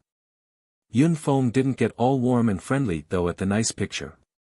Picking up the nearest broom, the recently healed patient didn't think twice and started whacking down the instrument at the great demon lord. And due to the suddenness of the attack, plus who it's coming from, Di Tsang actually just stood there and took it. Of course, dodging a simple stick with straws at the end was simple, but that's his father-in-law. So, the attack landed and made a series of almost comedic smacks. Father-in-law, is there some kind of misunderstanding between us? Misunderstanding? Yun Feng snickered at that silly question. Oh, there is no misunderstanding at all. The fact that my daughter is unwilling to see you says it all. What's more, if it weren't for you then would my grandson be hurt? And don't call me father-in-law. I don't have a son. Making a bittersweet smile, Di Tsang could not refute any of those claims and oddly found refuge in the fact that he's not being directly called out as the one who hurt his own child, only the main cause in the whole case. For the others who knew of this great demon lord's identity and the terrible power he wields, aka the elders of the Holy Land and by Chang Feng, these people were literally gawking their eyes out at the audacity portrayed by the crazy man with the broom. Don't mess with the father-in-law, for Chiu Shu Rong, third, hurries to wipe the cold sweat from his own forehead. He still hasn't forgotten the day he and his brothers joined forces to fight this demon lord, and that was under the circumstance that the man's holding back. Father-in-law, I won't make excuses, the fault is mine because I didn't remove all of the negative factors and produced a bunch of stupid subordinates. That's right, if it wasn't for Fire Plume being so stupid and being deceived, would any of this have happened? When we return to the demon realm, I will definitely let Yen Yen dispose of that fool. Di Tsang, what the hell is this all about? Bai Chang Feng wrinkles his brow. If the truth is as Chiu Shu Rong and them says, that Di Tsang harmed Xiachen, then there's no way Yenner would let things be. She would have fought him to the end right then and there instead of having someone block him. There must be some kind of misunderstanding between them. Halting his broom-sweeping action, Yun Feng shows a frown after hearing that, out of consideration for Lord Bai's sake, I will give you one chance to explain. It wasn't easy for this father to regain his daughter, of course he would treat Bai Yen as his most cherished treasure. Pursing those bloodishly red lips, Di Tsang went into great detail for the whole story without reservation. Of course, the little fact about him being from the demon realm has been omitted, otherwise he'd be shooed out of the place in the next second. Where's that slut Qing Shui now? Jun Tian Yu, wife, demands. Due to how insanely angry and annoyed this madam was, she's been trembling all over for a while now. If I find out where that slut is then I will tear her to pieces. It's bad enough that she had someone impersonate my granddaughter's husband, she also had someone hunt them down and harm Xiachen. Such an abominable woman deserves nothing less than pure torture and death. She is already dead, but I did keep her soul behind so that Yen Yen can dispose of her once we go home. Father-in-law, please give me another chance, I won't let my wife be harmed again. Slightly improved in his expression, the promise was candy to Yun Feng's ear, and how do you guarantee that? Next time, I will remove any woman at the budding stage before they could make a move. That's regardless of them actually committing a fault because I won't give them the opportunity. The same kind pain was something Di Tsang refuses to experience a second time, and he most certainly doesn't want to lose her. Therefore, even if it means he would have to topple the world and carry a bad name for himself, he won't regret it. Humph. Yun Feng coldly huffs a grunt, I hope you can do what you say. Also, my daughter doesn't want to see you so you're not to disturb her during these coming days. An excited light flicker within Di Tsang's eye, father-in-law, are you agreeing to let me stay? I didn't agree, but if you're staying then I can't stop you. Dumping the broomstick down, Yun Feng waltzed away and left only those words behind. For the madam though, the woman was rather fond of her new grandson-in-law. In her view, the pair looked gorgeous together and was a match made in heaven. Your father-in-law is only keeping a tough face, plus you let Xiachen get hurt before so he's still grumpy about that. After a period he will lose the attitude so don't worry. Casting a glance to the servants nearby, the madam was smiling right up to her eyes, come on, hurry and go prepare a room for Sir Tsang here. I think the one next to Yenner's is quite good, we can temporarily keep him there. Don't mess with the father-in-law. 5. Are you sure it's okay to help Di Tsang like this? Wouldn't Yenner be unhappy if she finds out? Chief Wu Wei murmurs this complaint to himself, not wanting others to hear him. Of course, only Jun Tian Yu would have the courage to help her grandson-in-law, mainly due to the fact that Bai Yen wouldn't really be angry with this madam. For the husband though, he most definitely wouldn't dare. The man's lost all form of respect and status among his family members at this point. Chief, Elder Zhongnan, older, seems to have thought of something. Yenner asked me and my brother for a favor before. She wanted to locate a little girl. Perhaps if you can help her solve this issue then she might just forgive your faults.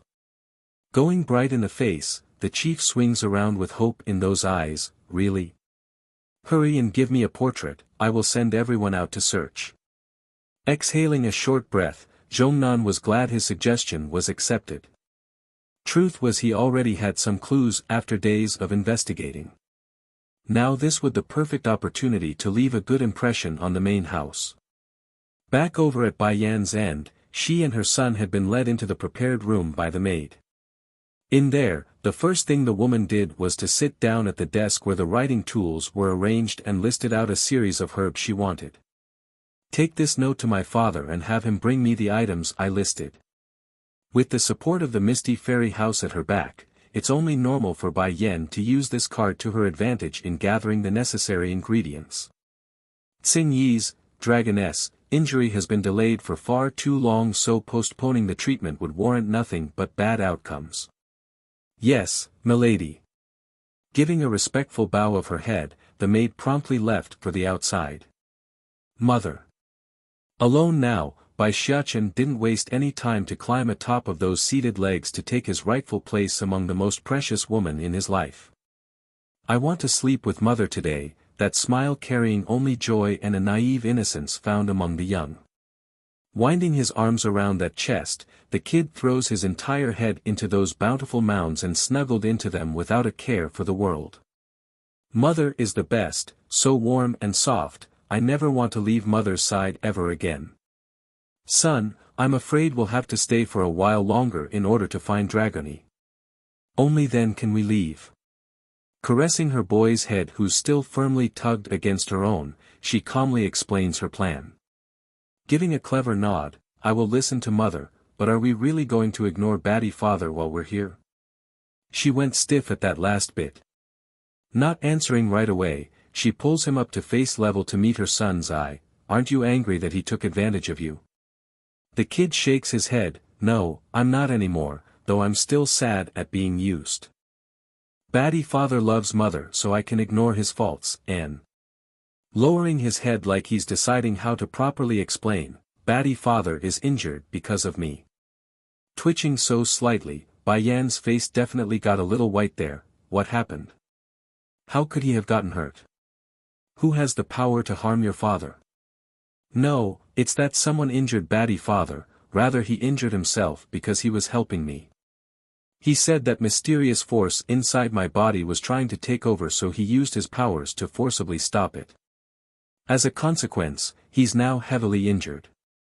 Showing a teary face, Bai Xiachen tugs at his mother's sleeve like he's pleading for his old man. I hated batty father before, mainly because he bullied you and kept leaving me behind. But, after seeing how far he's willing to go for mother, I can tolerate the other bad things he's done. Can you forgive me as well? Almost laughing at her son's demeanor, Bai Yan places him down to her own lap and flickered a finger at that temple. You shouldn't worry about the matters between me and your father, you have your own troubles to worry about, don't you? Don't mess with the father-in-law. 6. Mother, you are my most important person. If batty father bullies you in the future, then I will definitely hurt him. Brandishing claws that was his tiny little hand, Bai Xiachen attempts to make a fearsome display of ferociousness only to fail miserably. Chuckling at the boy's downright adorable appearance, Bai Yan hurries to pull him in for a tight embrace and a peck on the cheek. To this mother, she now knows there are far too many shortcomings on her end and must remedy lest she allow the same danger to befall themselves again. So what if I can claim the throne in this mortal world? There's still the celestial realm and the demon realm. Son, I won't let anyone hurt you again, not ever. Tightening her grip at the last word, Bai Yan's murmuring voice was firm and convicted. But as usual, the kid did the darnest thing and countered with a vow of his own. I'm a man, so I shouldn't be protected by mother. I will protect you instead. Hands up and waving around, this act would bring delight to any adult who saw it. Then just when Bai Yan wanted to give another series of smooches on her own boy caused by the funny display, the maid from earlier had barged in from out of the blue. Slightly frowning at the interruption, what happened? Miss, this is not good. The maid borders on the line of tears in her frantic appearance. Muzhin had secretly informed the goddess of your existence prior to coming to make trouble, so now that person is demanding your presence at the main altar. Please milady, you must hide while the chief stalls for time. Even though Jun Tianyu mentioned before that this goddess couldn't bring her true body into this world, being safe than sorry was still the better option. Goddess? Caressing her chin, Bai Yan definitely had other plans in mind than to flee. Are you talking about the one who has an eye for my father? She's the culprit who caused my parents' separation, am I correct? Growing urgent, miss, the chief said you mustn't go at all cost. Not only is that goddess extremely powerful, I also heard she's the love interest of the demon lord and celestial lord. Even if her real body can't come to our world, there will be plenty willing to do the deed in her stead. For those in the secular world, it's impossible to believe the existence of divine beings, let alone believe in the existence of the demon realm. However, since the Misty Fairy House was one of the three major powers out there, it's not strange for them to know of other realms. At the same time, Di Tsang had been eavesdropping on the entire conversation from the outside when he overheard this accursed statement. Originally he had only wanted to come find his wife to make another attempt at pleading his case, but now he's completely dark in the face after hearing the bit about him having another lover, or more correctly, an affair. What if Yen Yen gets the wrong idea and believes this nonsense? Getting urgently anxious, he couldn't stand back anymore and rushed inside to pull that woman into his arms. Using a low and raspy voice, "You must believe in me. I don't know who that goddess is. In this life, I only have you in my heart and no other woman." First glancing down at that possessive hand, then up to the man's desperate face, she smiled. "I know." She knows. Only then did the tenseness in the heart subside from the demon lord's body. However, that soon changed to an unbridled fury. "Damn it, I just solved the snake girl fiasco and now comes another who wants to frame me." The flaunting goddess, 1, standing on the altar, the egotistic goddess sweeps her gaze across the yard only to land solely on the two individuals who refuses to kneel. What is the meaning of this, Chief Wu Wei? Why are you and your wife not kneeling in my presence? She says this with a frosty tone. Slightly uncomfortable, the chief had out of habit wanted to explain themselves only to remember his wife's gradually darkening face. Immediately, he puts on a strong front. "Goddess, what is the reasoning for your visit?" "Humph." Snorting at the question, "You should know better than anyone on why I'm here. Back then you clearly told me Yun Feng is unable to leave with me because he's seriously ill. To think you people would have the audacity to deceive me and even allowed my man to breed with another woman and produced a bastard child."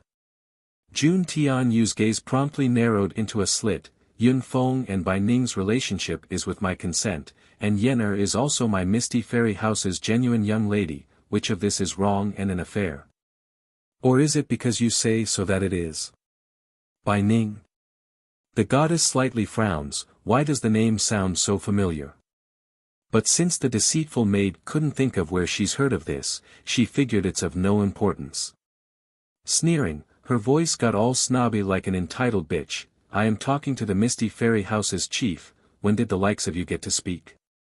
Chief Wu Wei, you should really discipline your own woman, such arrogance will only mean death in the celestial realm." The man's expression greatly changed. First it was pink, then green until it became a bluish red.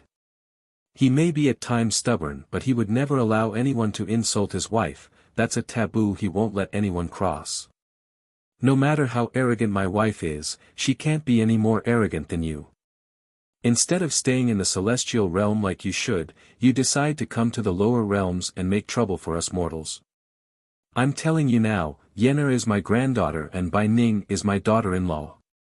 This time none of us will bow down to you." The madam was honestly surprised by her husband's courage to defend the family.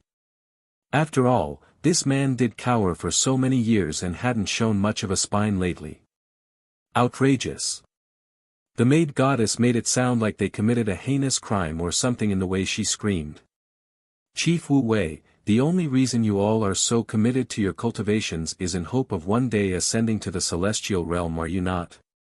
Now that you've offended me, I can have thousands of ways to keep you all here in the human world." The man grew slightly white at the threat, but he understands that the only way to shelter his son was to give up the path to godhood. That's right, even if he loses the path to the celestial realm, he won't regret his decision today and commit the same mistake years back. "Chief," the elders who heard this on the other hand didn't share the same conviction. Many were starting to sway in their demeanor and one was openly speaking up in objection. This goddess is a highly influential individual in the upper realm. If we offend her then we might offend the demon lord and celestial lord as well. You must rethink your decision. Only then did the mood lighten up a bit in the maid goddess's face. Curling those lips into a smirk, she eyes the elder with an appreciative look. It looks like not all in this misty fairy house is as foolish and stupid as this man and wife. I'm a sensible person so my request isn't high. So long as you get me my Yunfeng now and kill that slut called Bai Yen then I will give you all a chance to pledge loyalty to me.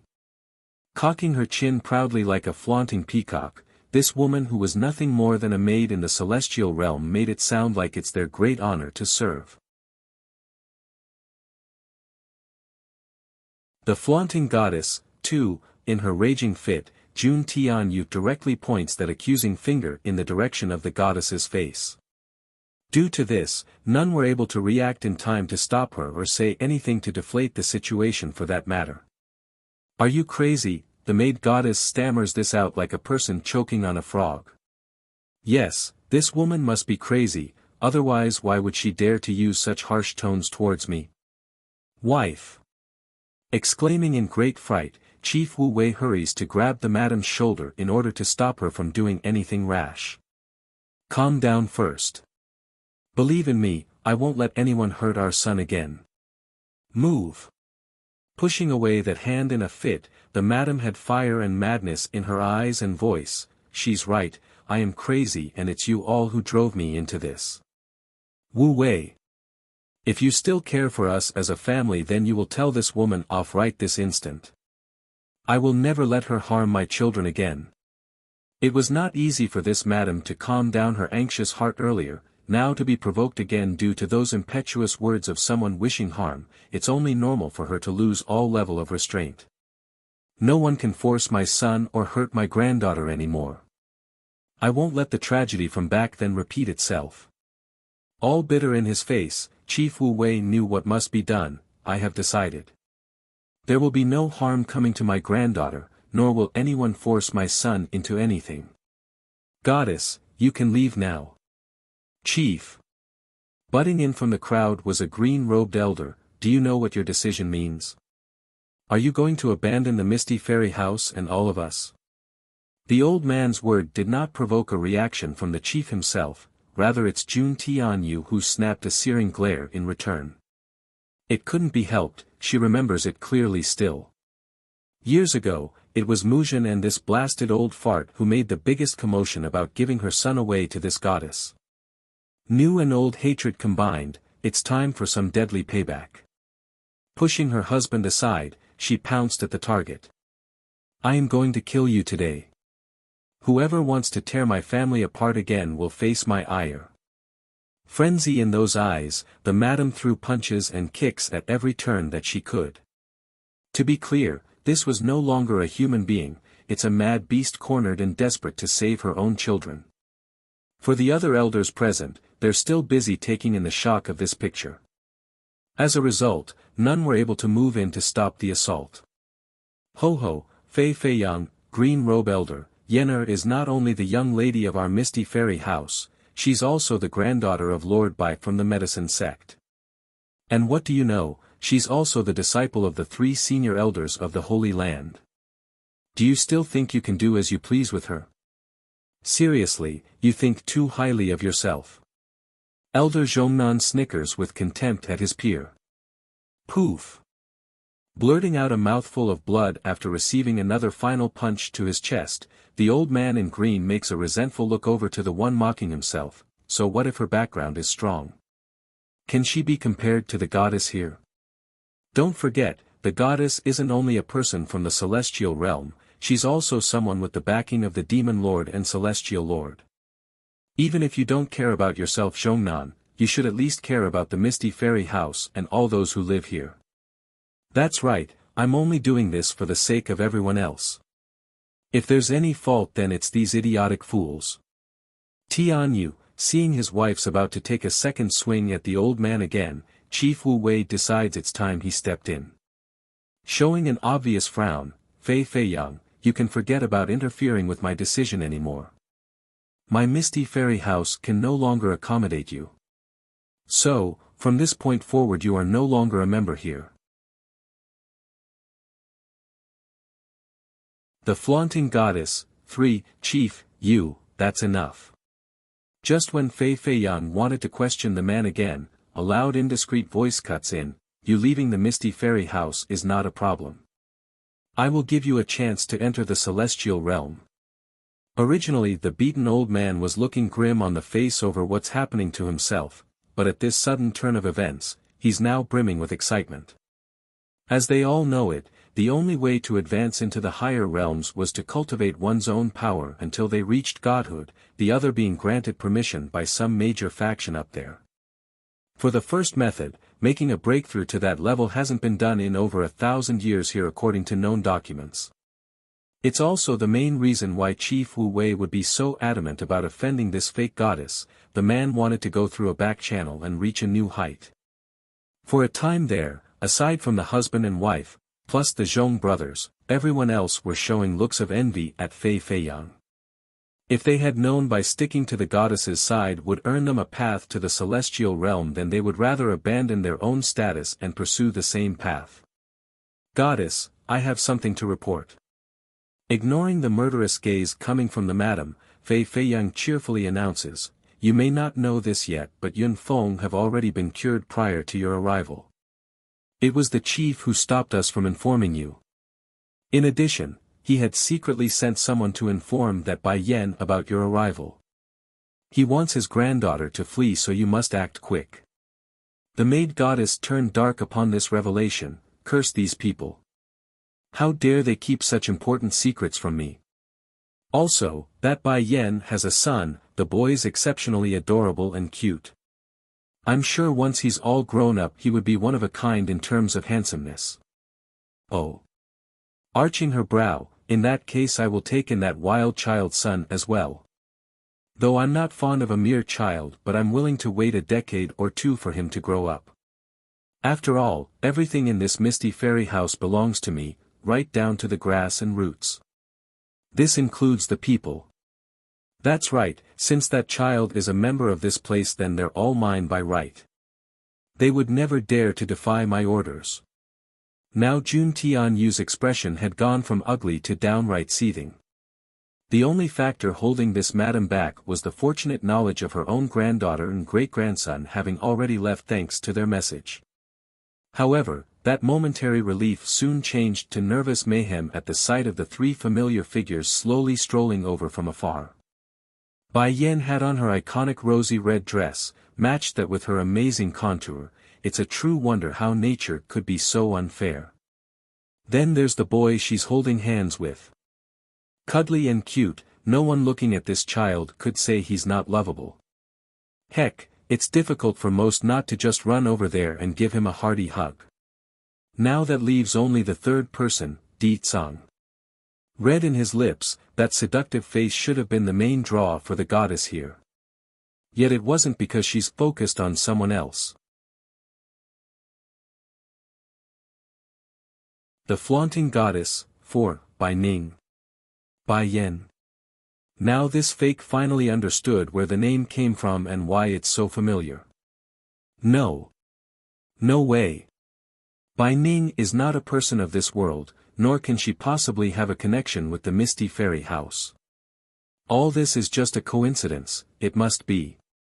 Perhaps it's the comforting word she kept muttering to herself, but that original pale complexion had returned to normal. Inhaling deeply, the goddess gazes down at the coming trio. So you are Bai Yan, Yun Feng's daughter? Not caring to answer, Bai Yan directly bypasses everyone and came before her own grandmother. Smiling, Grandma, are you all right? All tied inside, Jun Tianyu didn't know whether to be happy or angry at the girl's presence. You should not have come. Those who need to come will eventually come anyways. Swinging around with an undiscernible smile, so it's you who caused my parents to separate and my mother's disappearance. Huffing at the accusation, me fancying Yun Feng is his fortune. If he's unwilling to accept my goodwill then it's his fault, so don't blame me, isn't that right Fei Feiyang? For the traitorous old man, anything this fake goddess says now would be right, even if to the sane human the argument was ridiculous and unjust. Your Grace's word is right. The fact that the young lord can be fancied by you is his honor.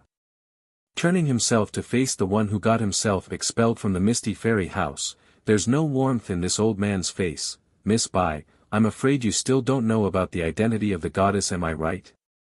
Pricking her brow at that, Bai Yen was rather amused and wanted to toy with this old fella. There's no harm done.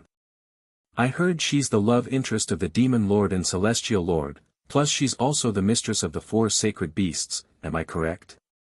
Di Tsung wanted to scream in protest, what does this have to do with me? Why does everyone want to frame me? The old man on the other hand was rather taken aback by the quick reply though, if she knows then why did she come? Isn't she afraid of being killed when the goddess goes into a fit?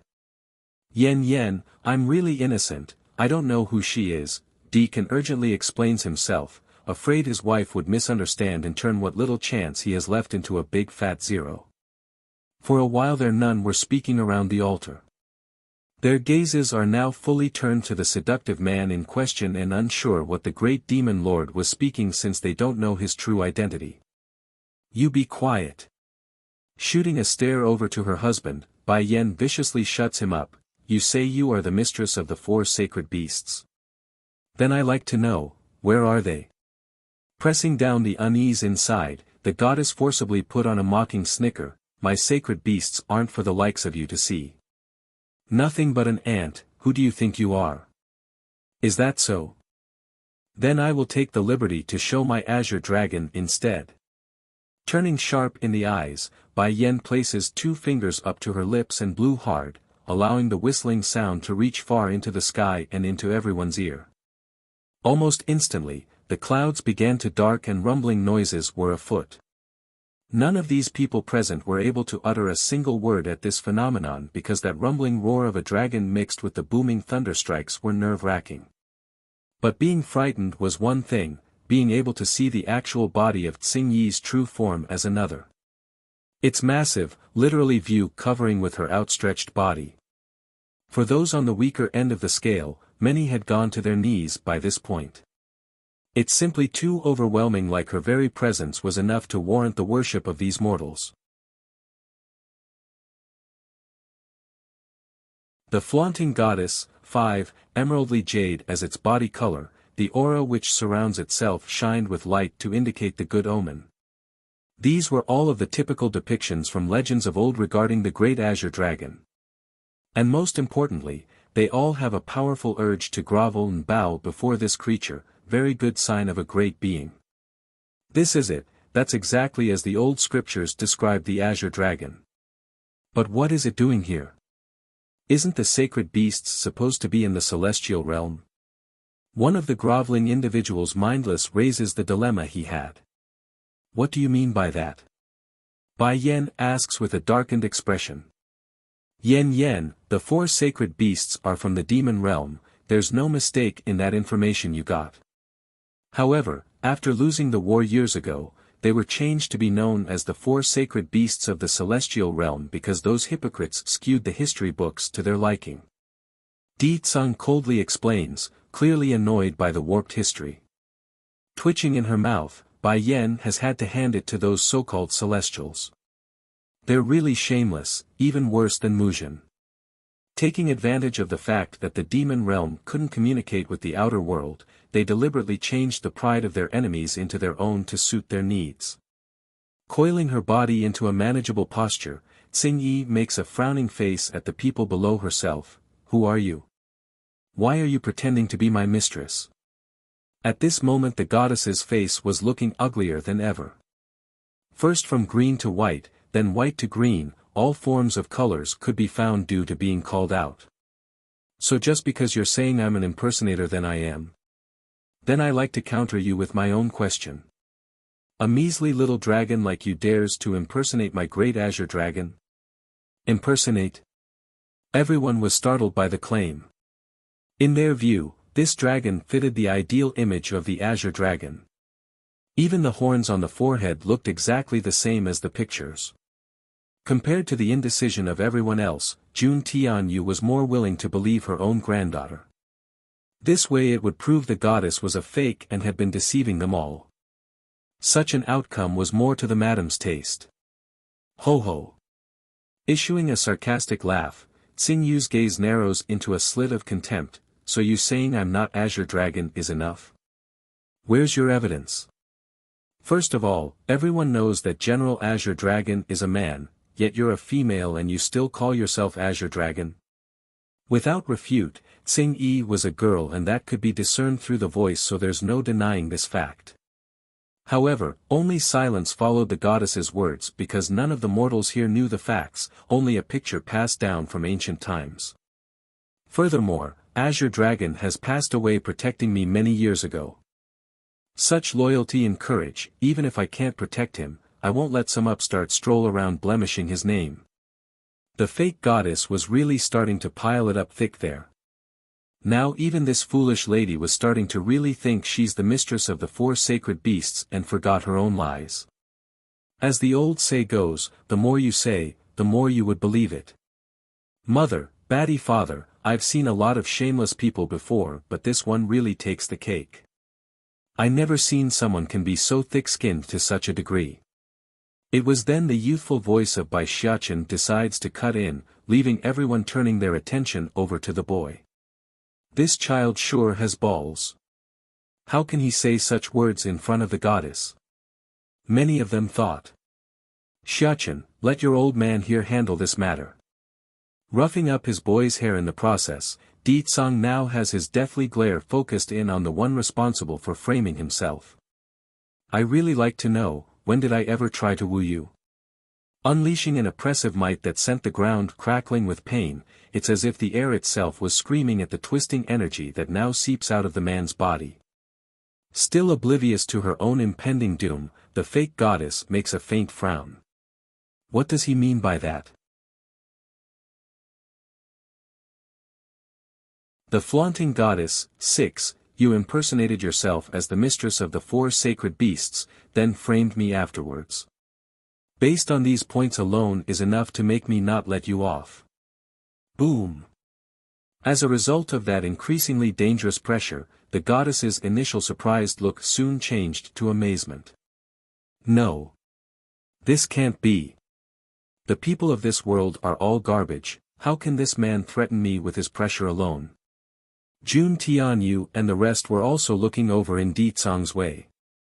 Now they know, the earlier bout with the broom was nothing more than this man holding back. Otherwise, considering that strength and level of pressure, Yun Feng would have been squashed with a single finger. Are you mistaken about something? The goddess bites her lower lips, rattled by the man's ominous air. I am indeed the mistress of the 4 sacred beasts, there's no doubt about that. Also, I never mentioned anything about you trying to woo me, I'm talking about the Demon Lord and Celestial Lord. The main reason why this blasted maid from the celestial realm would dare to be so arrogant and pompous while coming to the Misty Fairy house was because none could threaten herself. But this man though, he's different. Ignoring the explaining words that's being repeatedly shoved in his face, Di Tsang suddenly swept his gaze towards the crowd. Is my father-in-law around? Wumfumph. The one to answer was Chief Wu Wei, his voice awkward. I knocked him out earlier because I was afraid he would rush over here after finding the goddess has come. He won't be able to wake up for a while. That's good, Di Tsang promptly heaved a huge sigh of relief. Regarding the father-in-law he just discovered, this great demon lord was truly afraid of him. Ignoring the fact that he's never been broomed in his entire existence, he's also unable to retaliate because the human was his wife's father. If he did, Bai Yan would never let him off, and that's something he would never want to put to the test. What do you intend to do? Bai Yan asks with a faint frown. Showing an evil grin, Di Tsang wraps his arms around that soft waist to get all intimate. I want the world to know you are my wife and the only one fit to be my queen. Because of how close their faces were to one another, plus he had deliberately lowered his voice into a whisper, only the two were able to hear their conversation and no other. You, slightly blushing at the embarrassing proclamation, Bai Yan decides pushed that naughty hand away out of reflex. Sadly, as usual, it only had the counter effect and made it tighter. For the fake goddess who's been watching this unfold before her very eyes, the woman naturally would be furious. Sadly for her, the image of the man's terrible pressure instantly stuffed any resentment she had back into that throat.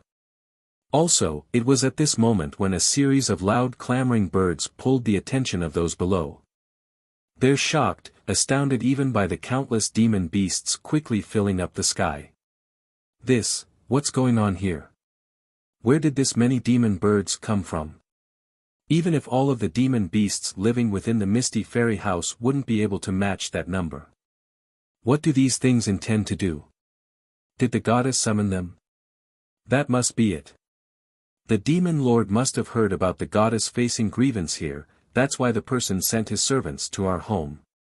Then before the initial shock of this overwhelming scene could be processed by the crowd, another series of panting and huffing could be heard from the rear. Chief, madam, things are not good, not good. The person exclaims after overexerting themselves in order to run over.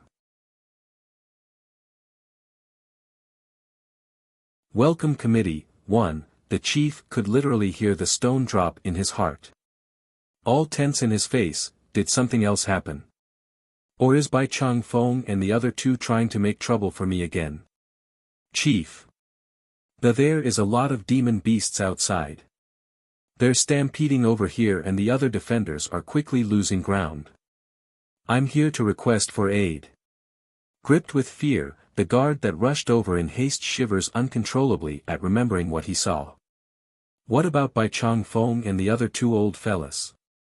Ghastly white by this point, Chief Wu Wei snaps the question with sweat pouring down his side.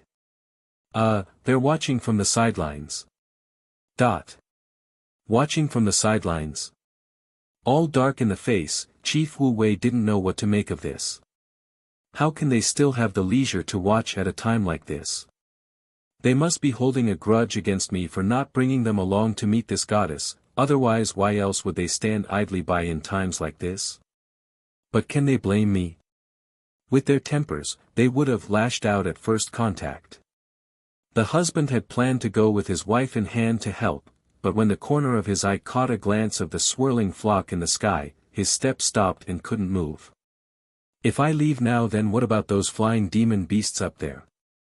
But the struggling indecision was not warranted because the massive dust cloud coming over from afar had made it for him. In his urgency, the man pulls the wife behind his back for protection against the demon horde led by a ferocious brown tiger. At first the humans didn't find anything wrong with this image. After all, the tiger definitely gave off the strongest impression with its massive body and threatening fangs. But none could have expected the high-spirited fox riding along the creature's back and waving its paws like a commanding general. As residents of the human world, the people here naturally didn't know what a fox represented among the demon race. However, the goddess did here despite her lowly standing among her peers. Power, nobility, these were just some of the words commonly paired with the fox family. So, when seeing it's a fox who's leading the great demon army over here, the goddess had completely shut down, unable to think of a single thing due to her blank state. Big brother, Zhongbei elbows his brother to ask, do you see that fox there? Isn't it very similar to the one Yenner had with her? Yes, it's very similar, except that this fox is obviously a little bigger than her pet. I speculate it's not the same fox.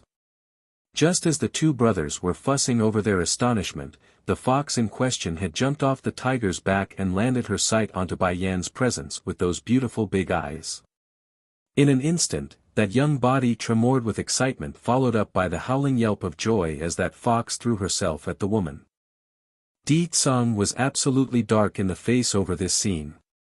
He would never allow her own sister to do as she pleases, but was taken off guard by the suddenness of it all. Woohoo! The crying was already bad enough at first, it only got worse after she saw Bai Shechen's presence. Now Di Xiaowan, demon princess, was downright sobbing like a child. Back over in the watching crowd, everyone had fallen silent at this scene with one exception being Fei Feiyang. The green-robed senior looked uglier than someone accidentally eating a fly because this twist of event couldn't be good for him and his future.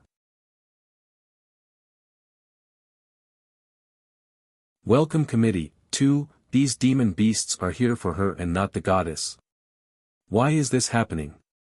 Shook to her core, the fake goddess stares intently at Bai Yan's face like she's not willing to accept reality. She knows the Fox clan. Moreover, this fox can command so many demon beasts, that means the blasted thing's status is not ordinary. Heavily biting her lower lip, the fake goddess needs to take in a huge deep breath in order to calm her shaken self. Bai Yan, but before she could finish that question, a massive unison of voices instantly cuts her off. Your servants are here to greet the king, queen and little prince. Due to the vast number of creatures being present for this reception, it had a deafening effect on those who weren't prepared and caused quite the painful ring in the ear.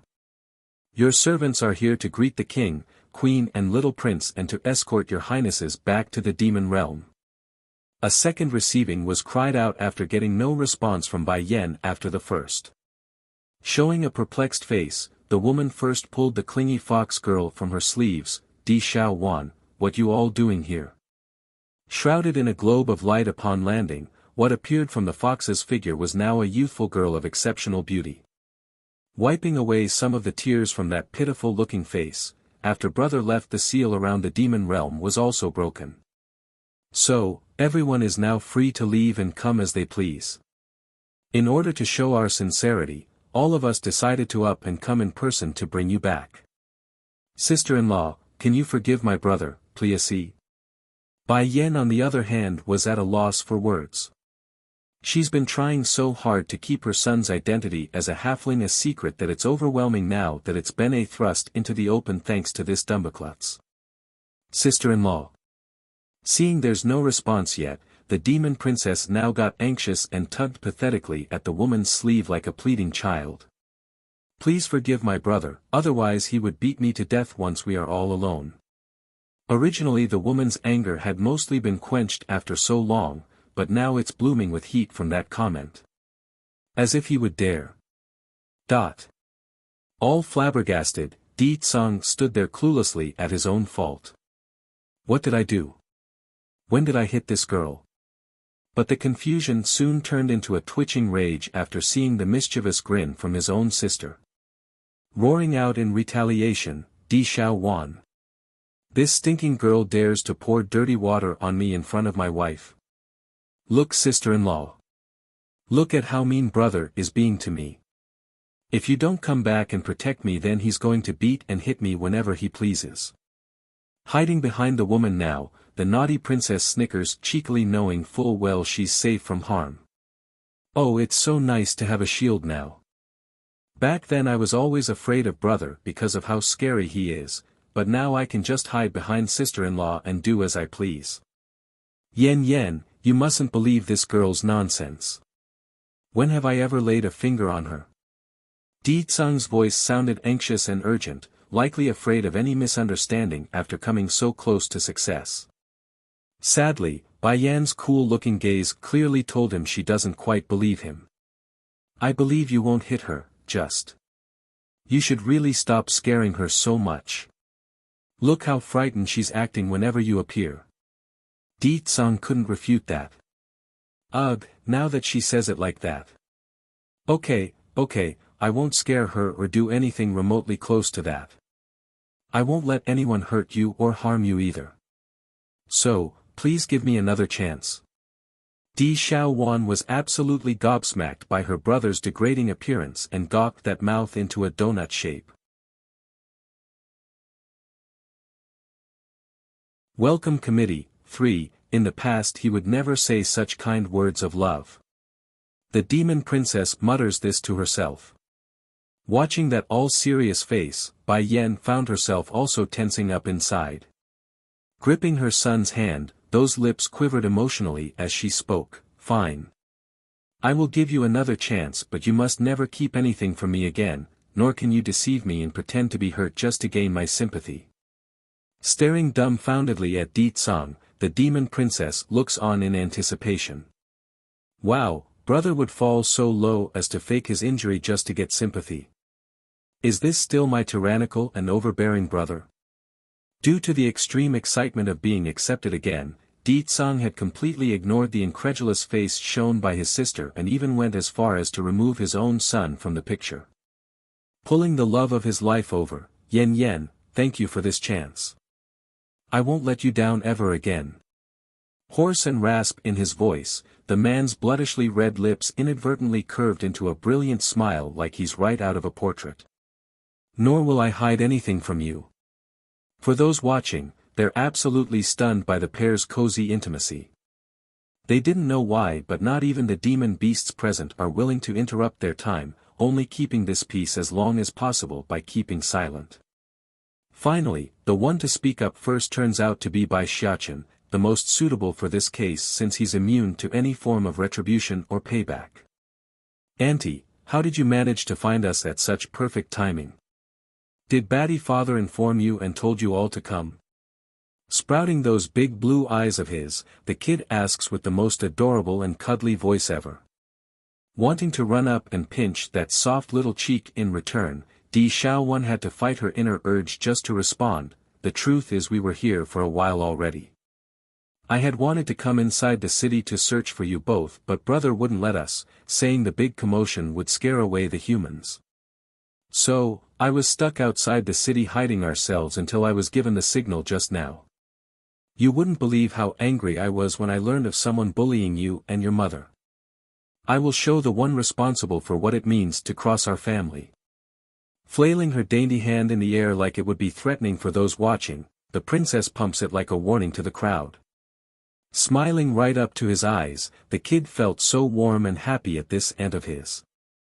Auntie can be quite the silly dumbaklutz at times but she is so reliable whenever it involves mother and I. Thank goodness she's part of my family. Of course, the princess didn't know the image her own nephew had of herself so that happy smile was all so perfect. If only she could be aware of what others thought of her, then most likely she'd be sulking right now instead of making that stupid grin. Xiachen, come on now, show your auntie who's the one bullying you and your mother. I will make them pay in full. Oh, said the kid with his lip puckered into an unhappy manner. Then turning to the woman standing at the center of the altar, he points his accusing finger directly at the person. That woman is the one. She claims to be the mistress of the 4 sacred beasts and that my father tried to woo her and even mother's azure dragon is a fake. Welcome Committee, 4. The fake goddess was already ghostly white in hearing how these demon beasts addressed Bai Yan as queen, but now to learn of Di Xiaowan's shocking identity, no words could be used to describe her fear. This girl is a princess from the demon realm? And Bai Yan is the queen while her husband is the demon lord? No. No, it can't be. How can the king and queen of the demon realm be at a place like this? What's more, the queen is supposed to be dead for years already, how could Yunfeng's daughter suddenly take that spot? Not wanting to stay to confirm whether or not any of this are true, the fake goddess hurried to send her clone back to the celestial realm after making eye contact with Di-tsang's murderous gaze. Unfortunately, nothing happened, she's still standing there.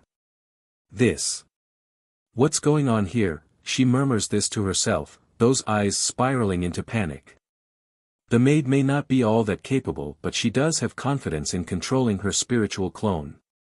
Therefore, the first thought that comes to her mind was that there's a much more powerful individual around nearby blocking her retreat. Making a difficult gulp in that throat, the fake goddess turns her attention over to Di-tsang for a second time. Instinctively, those legs started to stumble backwards in order to gain some distance. Yenner, Jun Tianyu, madam, finally came back to her senses. Gently furrowing her brow, the madam asks with an uncertain tone, why are these demon beasts calling you their queen? Blinking her eyes at the inquiry, Bai Yan hurries to push the husband aside to bring her son to the forefront. Well, it's like this. As it so happens my husband is the king of the demon realm. So, if we want a proper answer on whether or not he's wooed this goddess over there, I think my husband is the best candidate to answer that. The Demon King is her husband. All eyes eventually landed on Di Tsong's figure, their eyes filled with shock and disbelief at this sudden twist of event. You, the poor madam shakily stretches out her finger, you are a demon. Like this girl, you're a fox. At first Di Tsong was still elated at being addressed as his wife's husband, but when he took notice to the trembling appearance of everyone present, especially Jun Tianyu's, his delight quickly changed to self-reprimand. Under normal circumstances, this great demon lord would never care about what the world thought of himself. This was absolutely true regarding the human world. However, this madam here was his wife's grandmother. Though he did take the extra care of putting into consideration of his father-in-law not being present, he apparently forgot about the rest of the family. Wife, you mustn't scare me. Hurrying to catch his falling wife from behind, Chief Wu Wei attempts to smooth the situation with sweet swords. It's not so bad. Being fox is nothing special and we're not exactly part of the regular world anyways. Not to mention our great-grandchild is absolutely adorable. I bet he's received the good genetics from both parents. Bai Yan was rather surprised to hear her grandfather say something like this. Grandma, after a moment of silence, she eventually decides to move forward in an attempt to comfort her grandmother as well. Welcome Committee, 5, great. A demon king is great. In the future no one will be able to pick on my granddaughter again, ha ha ha. As the madam loses herself in hysterical laughter, tears gradually began to flow down those cheeks as she held on to Di Tsong's hand like an elder facing a youngster. Towards this, the great demon king was feeling rather uncomfortable, which could be seen in the slight wrinkle in that forehead. He's never been fond of physical contact with others aside from his wife, but this was his grandmother-in-law. No matter how much he dislikes this, he must endure. Child, good child, from now on forward Yenner will be in your hands. You mustn't let others bully or harm her. This child, she's suffered enough in this life. It's all our fault for not being there for her and giving her a stable life. Wiping the trickle of tear from her eyes, the madam locks onto the fake goddess with a resentful look. As for Yun Feng's consent, don't worry my child.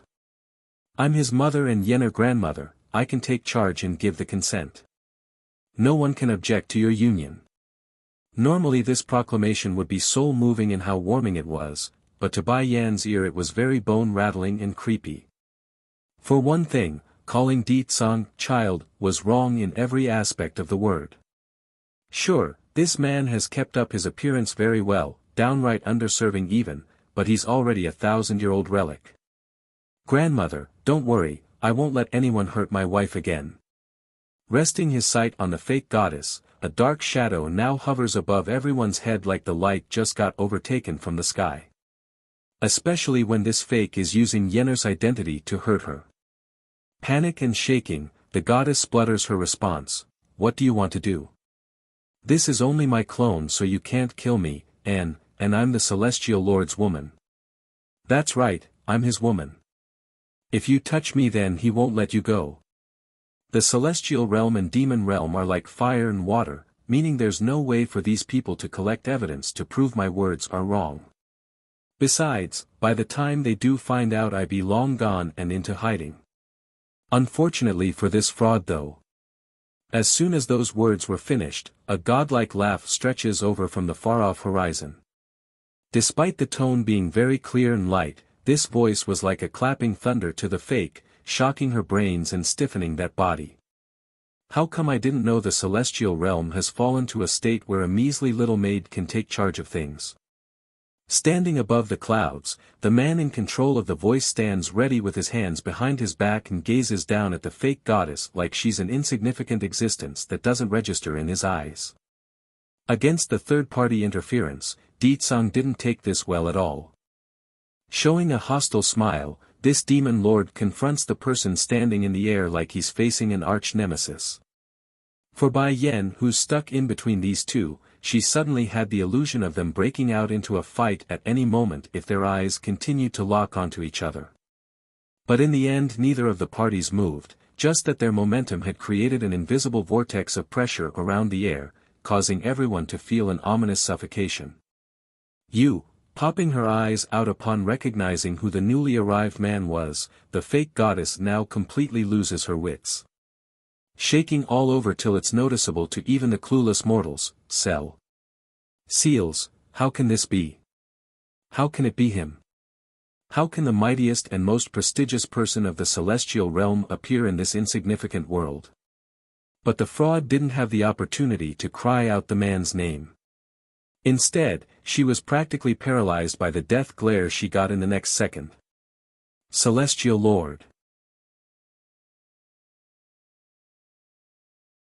Welcome Committee, 6. In actual fact, the sole reason this lowly maid could have the opportunity to meet the Celestial Lord, the great leader of the celestial realm, was because she had followed her former master to the celestial palace. But out of everyone's expectation, this lowly wench would have the unbelievable audacity of trying to seduce Chewy God.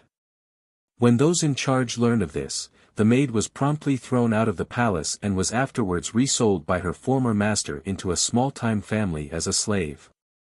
Once the personal attendant of a noble young lord, now a servant lady in wait that gets scolded and abused at will.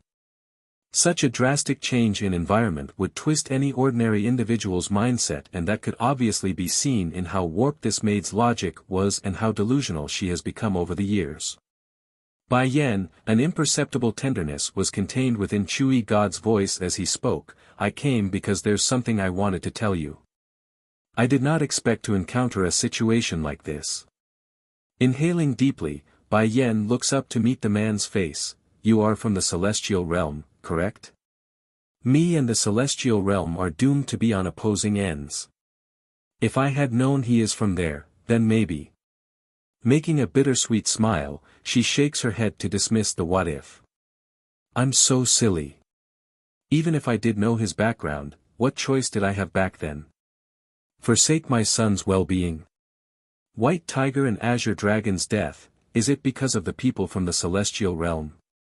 Are they the cause? Due to the fleeting memories that she's managed to regain, Bai Yan could tell all of the enemies in those dreams are from the celestial realm. So, going from that angle, she's willing to believe her enemy lies in that place, and that reason alone meant she could never be on the same side as the one who helped her thus far. Not speaking right away, Chewy God makes a conflicted face before eventually opening up. No matter what, I won't allow others to harm you. At that, the divine man's gaze slowly locks back onto the fraud's face. Nothing but a lowly maid, how dare you the celestial realm's name to satisfy your greed? Raising a faint smirk of contempt, from what I can remember, you tried to seduce the celestial lord when following your master into the palace. There, you were caught and was then kicked out only to be resold later to become a slave. The man's words were like a heavy bomb, exploding within all those who listened. Chewy God had called out on the woman being nothing more than a maid earlier, just that everyone was far too focused on the man himself rather than to listen to what he said.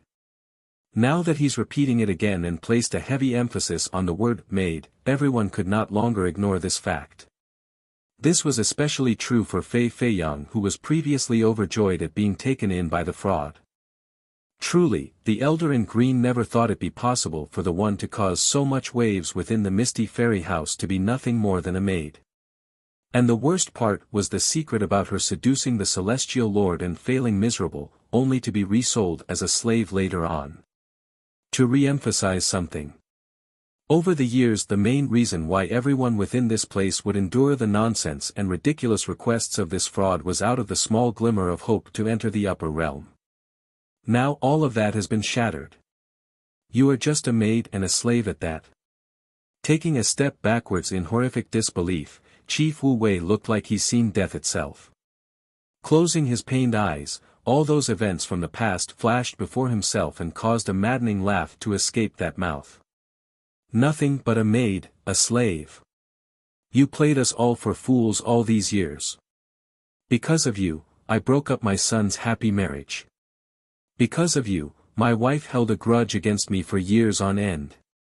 And because of you, Yun Feng became mentally mad and was nearly lost forever. It's all because of her.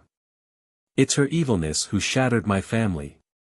And it's because of her that caused Bai Changfeng's daughter to go unaccounted for all these years. Bai Ning's a fugitive. 1. Tear this goddess apart so she will know the price of deceiving the misty fairy house. The elders were all furious, completely forgetting the power of those from the celestial realm. Rushing over like a mob, they instantly drowned the fraud with their punches and kicks, leaving only the painful screams for help in the air. Why?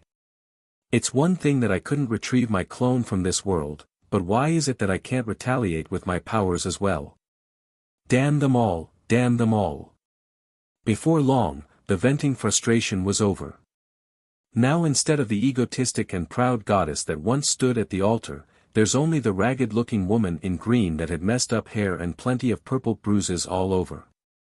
Talk about a true beating, there's hardly any good spots left on that body. The fraud herself was fuming right now. It's utterly humiliating, but what could she do? In the end the tears could only be sucked back in and her voice shut lest she provoke further beating. Wait a minute.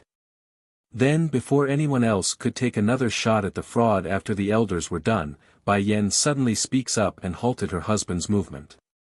Showing a dangerous light in those eyes, I'm curious about something. When I showed up earlier, you acted like you knew me from somewhere for some reason. What's the deal with that? Shuddering at the inquiry, the fraud would of course be unwilling to answer since she hated her the most. I don't know what you're talking about. Perhaps you're just imagining things. Bang! A powerful force came flying over as soon as she made up that lie. Hitting in her kneecap, the fraud completely falls into a kneeling position due to the intense pain coursing through her entire existence. There's now cold sweat dripping down the side as a result. But compared to the pain she's enduring right now though, the fake goddess was leaning more towards the fear instilled into her body by the two threatening figures present. When did I allow you to stand up to answer my wife's question? Arching a brow, Di Tsang's tyrannical presence completely dominates the scene like an unbearable titan. Growing increasingly more nervous, open panic takes over the fraud's voice as she banged her head against the floor for forgiveness. I'm sorry, I lied. Earlier I was thinking she looked very similar to a woman I knew from the celestial realm. A woman from the celestial realm? Bai Yan makes a slight frown in the face, as was everyone else for that matter due to the odd reply. Thankfully the next answer resolved any question they had. That woman is also called Bai Ning. Bai Ning. Bai Yan almost couldn't keep her balance at that moment when she heard the important name. Hurrying to look up to meet the fraud's face, she did not have time to ask for more details when an excited voice interrupts her thought from the rear. Bai Ning? You're talking about Bai Ning, my Ninger. She's still alive. It's unsure when Yun Feng had awoken from his short blackout at the hands of his father the chief, but the man's emotional voice said it all. He's absolutely astounded and overjoyed at the possibility of his wife being alive, making him all teary and sobby in the face. Father, turning to find the one man she didn't expect to show so quickly, Bai Yan made a slightly surprised face. When did you come? Yenner, did you hear that? Your mother's still alive, she's really still alive. At the beginning when Bai Changfeng claimed that Bai Ning was still alive, this man didn't honestly believe that saying. Sure, he has hope, but it's a slim one and could practically be blown out at the slightest news of her death. But now, there's real confirmation of the woman being alive. There's no way he could keep his excitement in check at this point. What about the celestial realm? As long as she lives then I will find her one day, no matter where she is.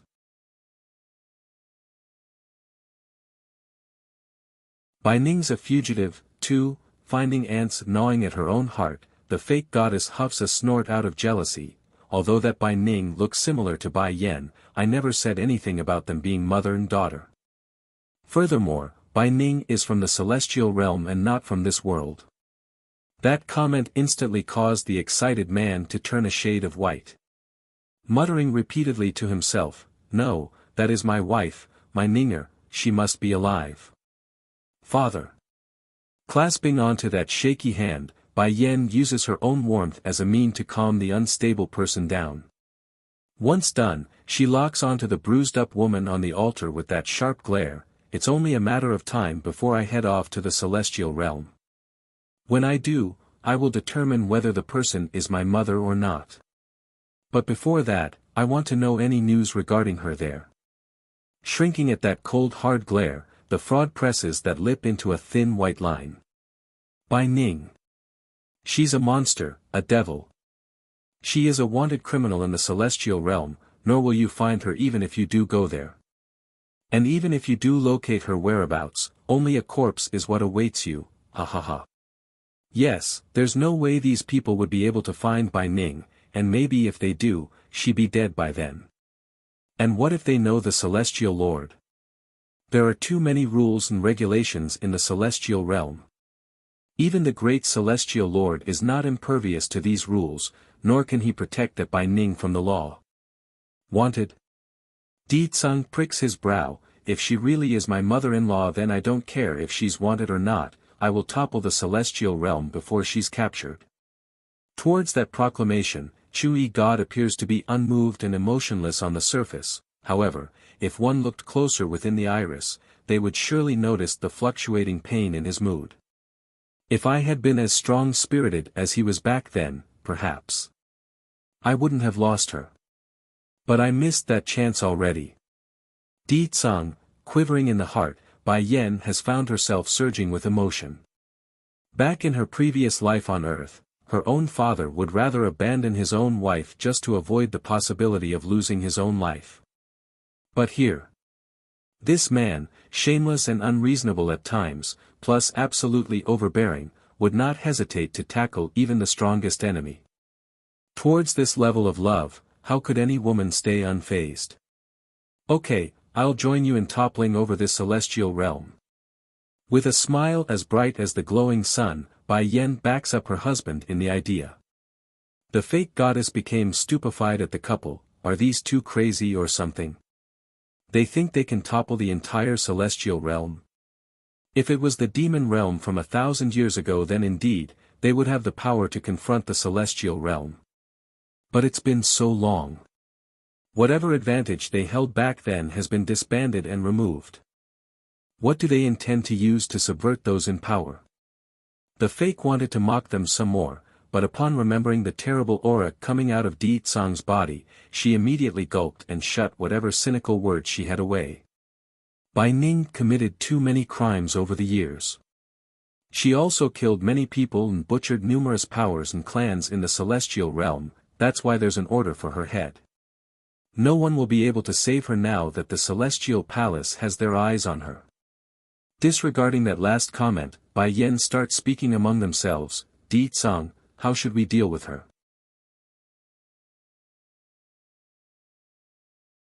Bai Ning's a fugitive. 3. Turn her into a fool. No, that would be too easy for her. A mentally damaged person could never understand the pain that's coming. What does Yen usually do in these situations?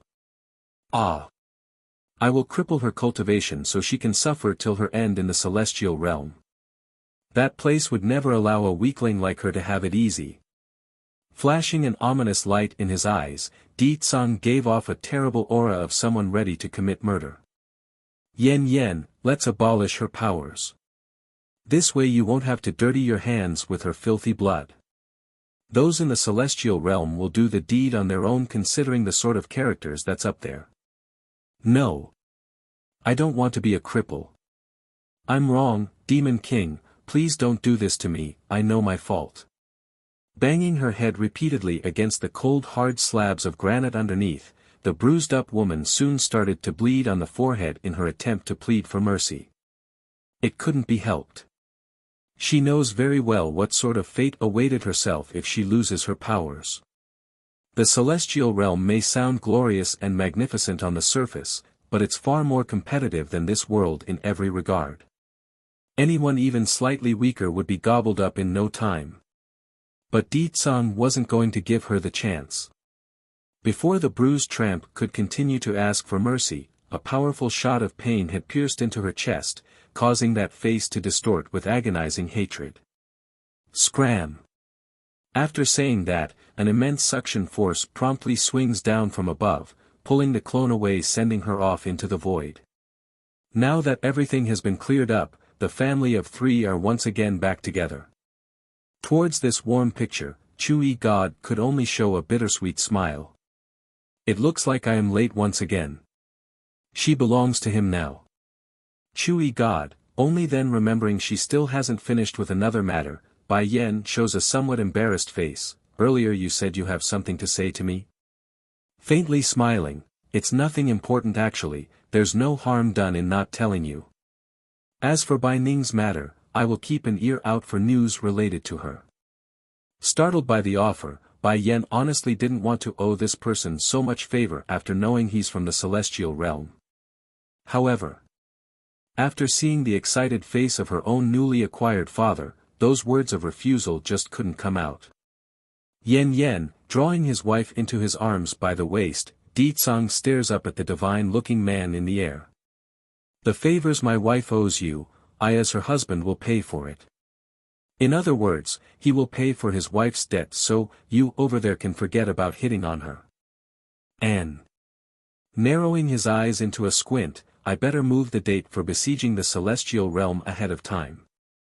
Just when his mind was going over the plans in his head, Di Tsang's train of thought was suddenly interrupted by a blaming voice from the rear. Chief Wu Wei, I really don't know what is so valuable here that you must keep this altar away from us. If you think you can keep us away, then you better think again.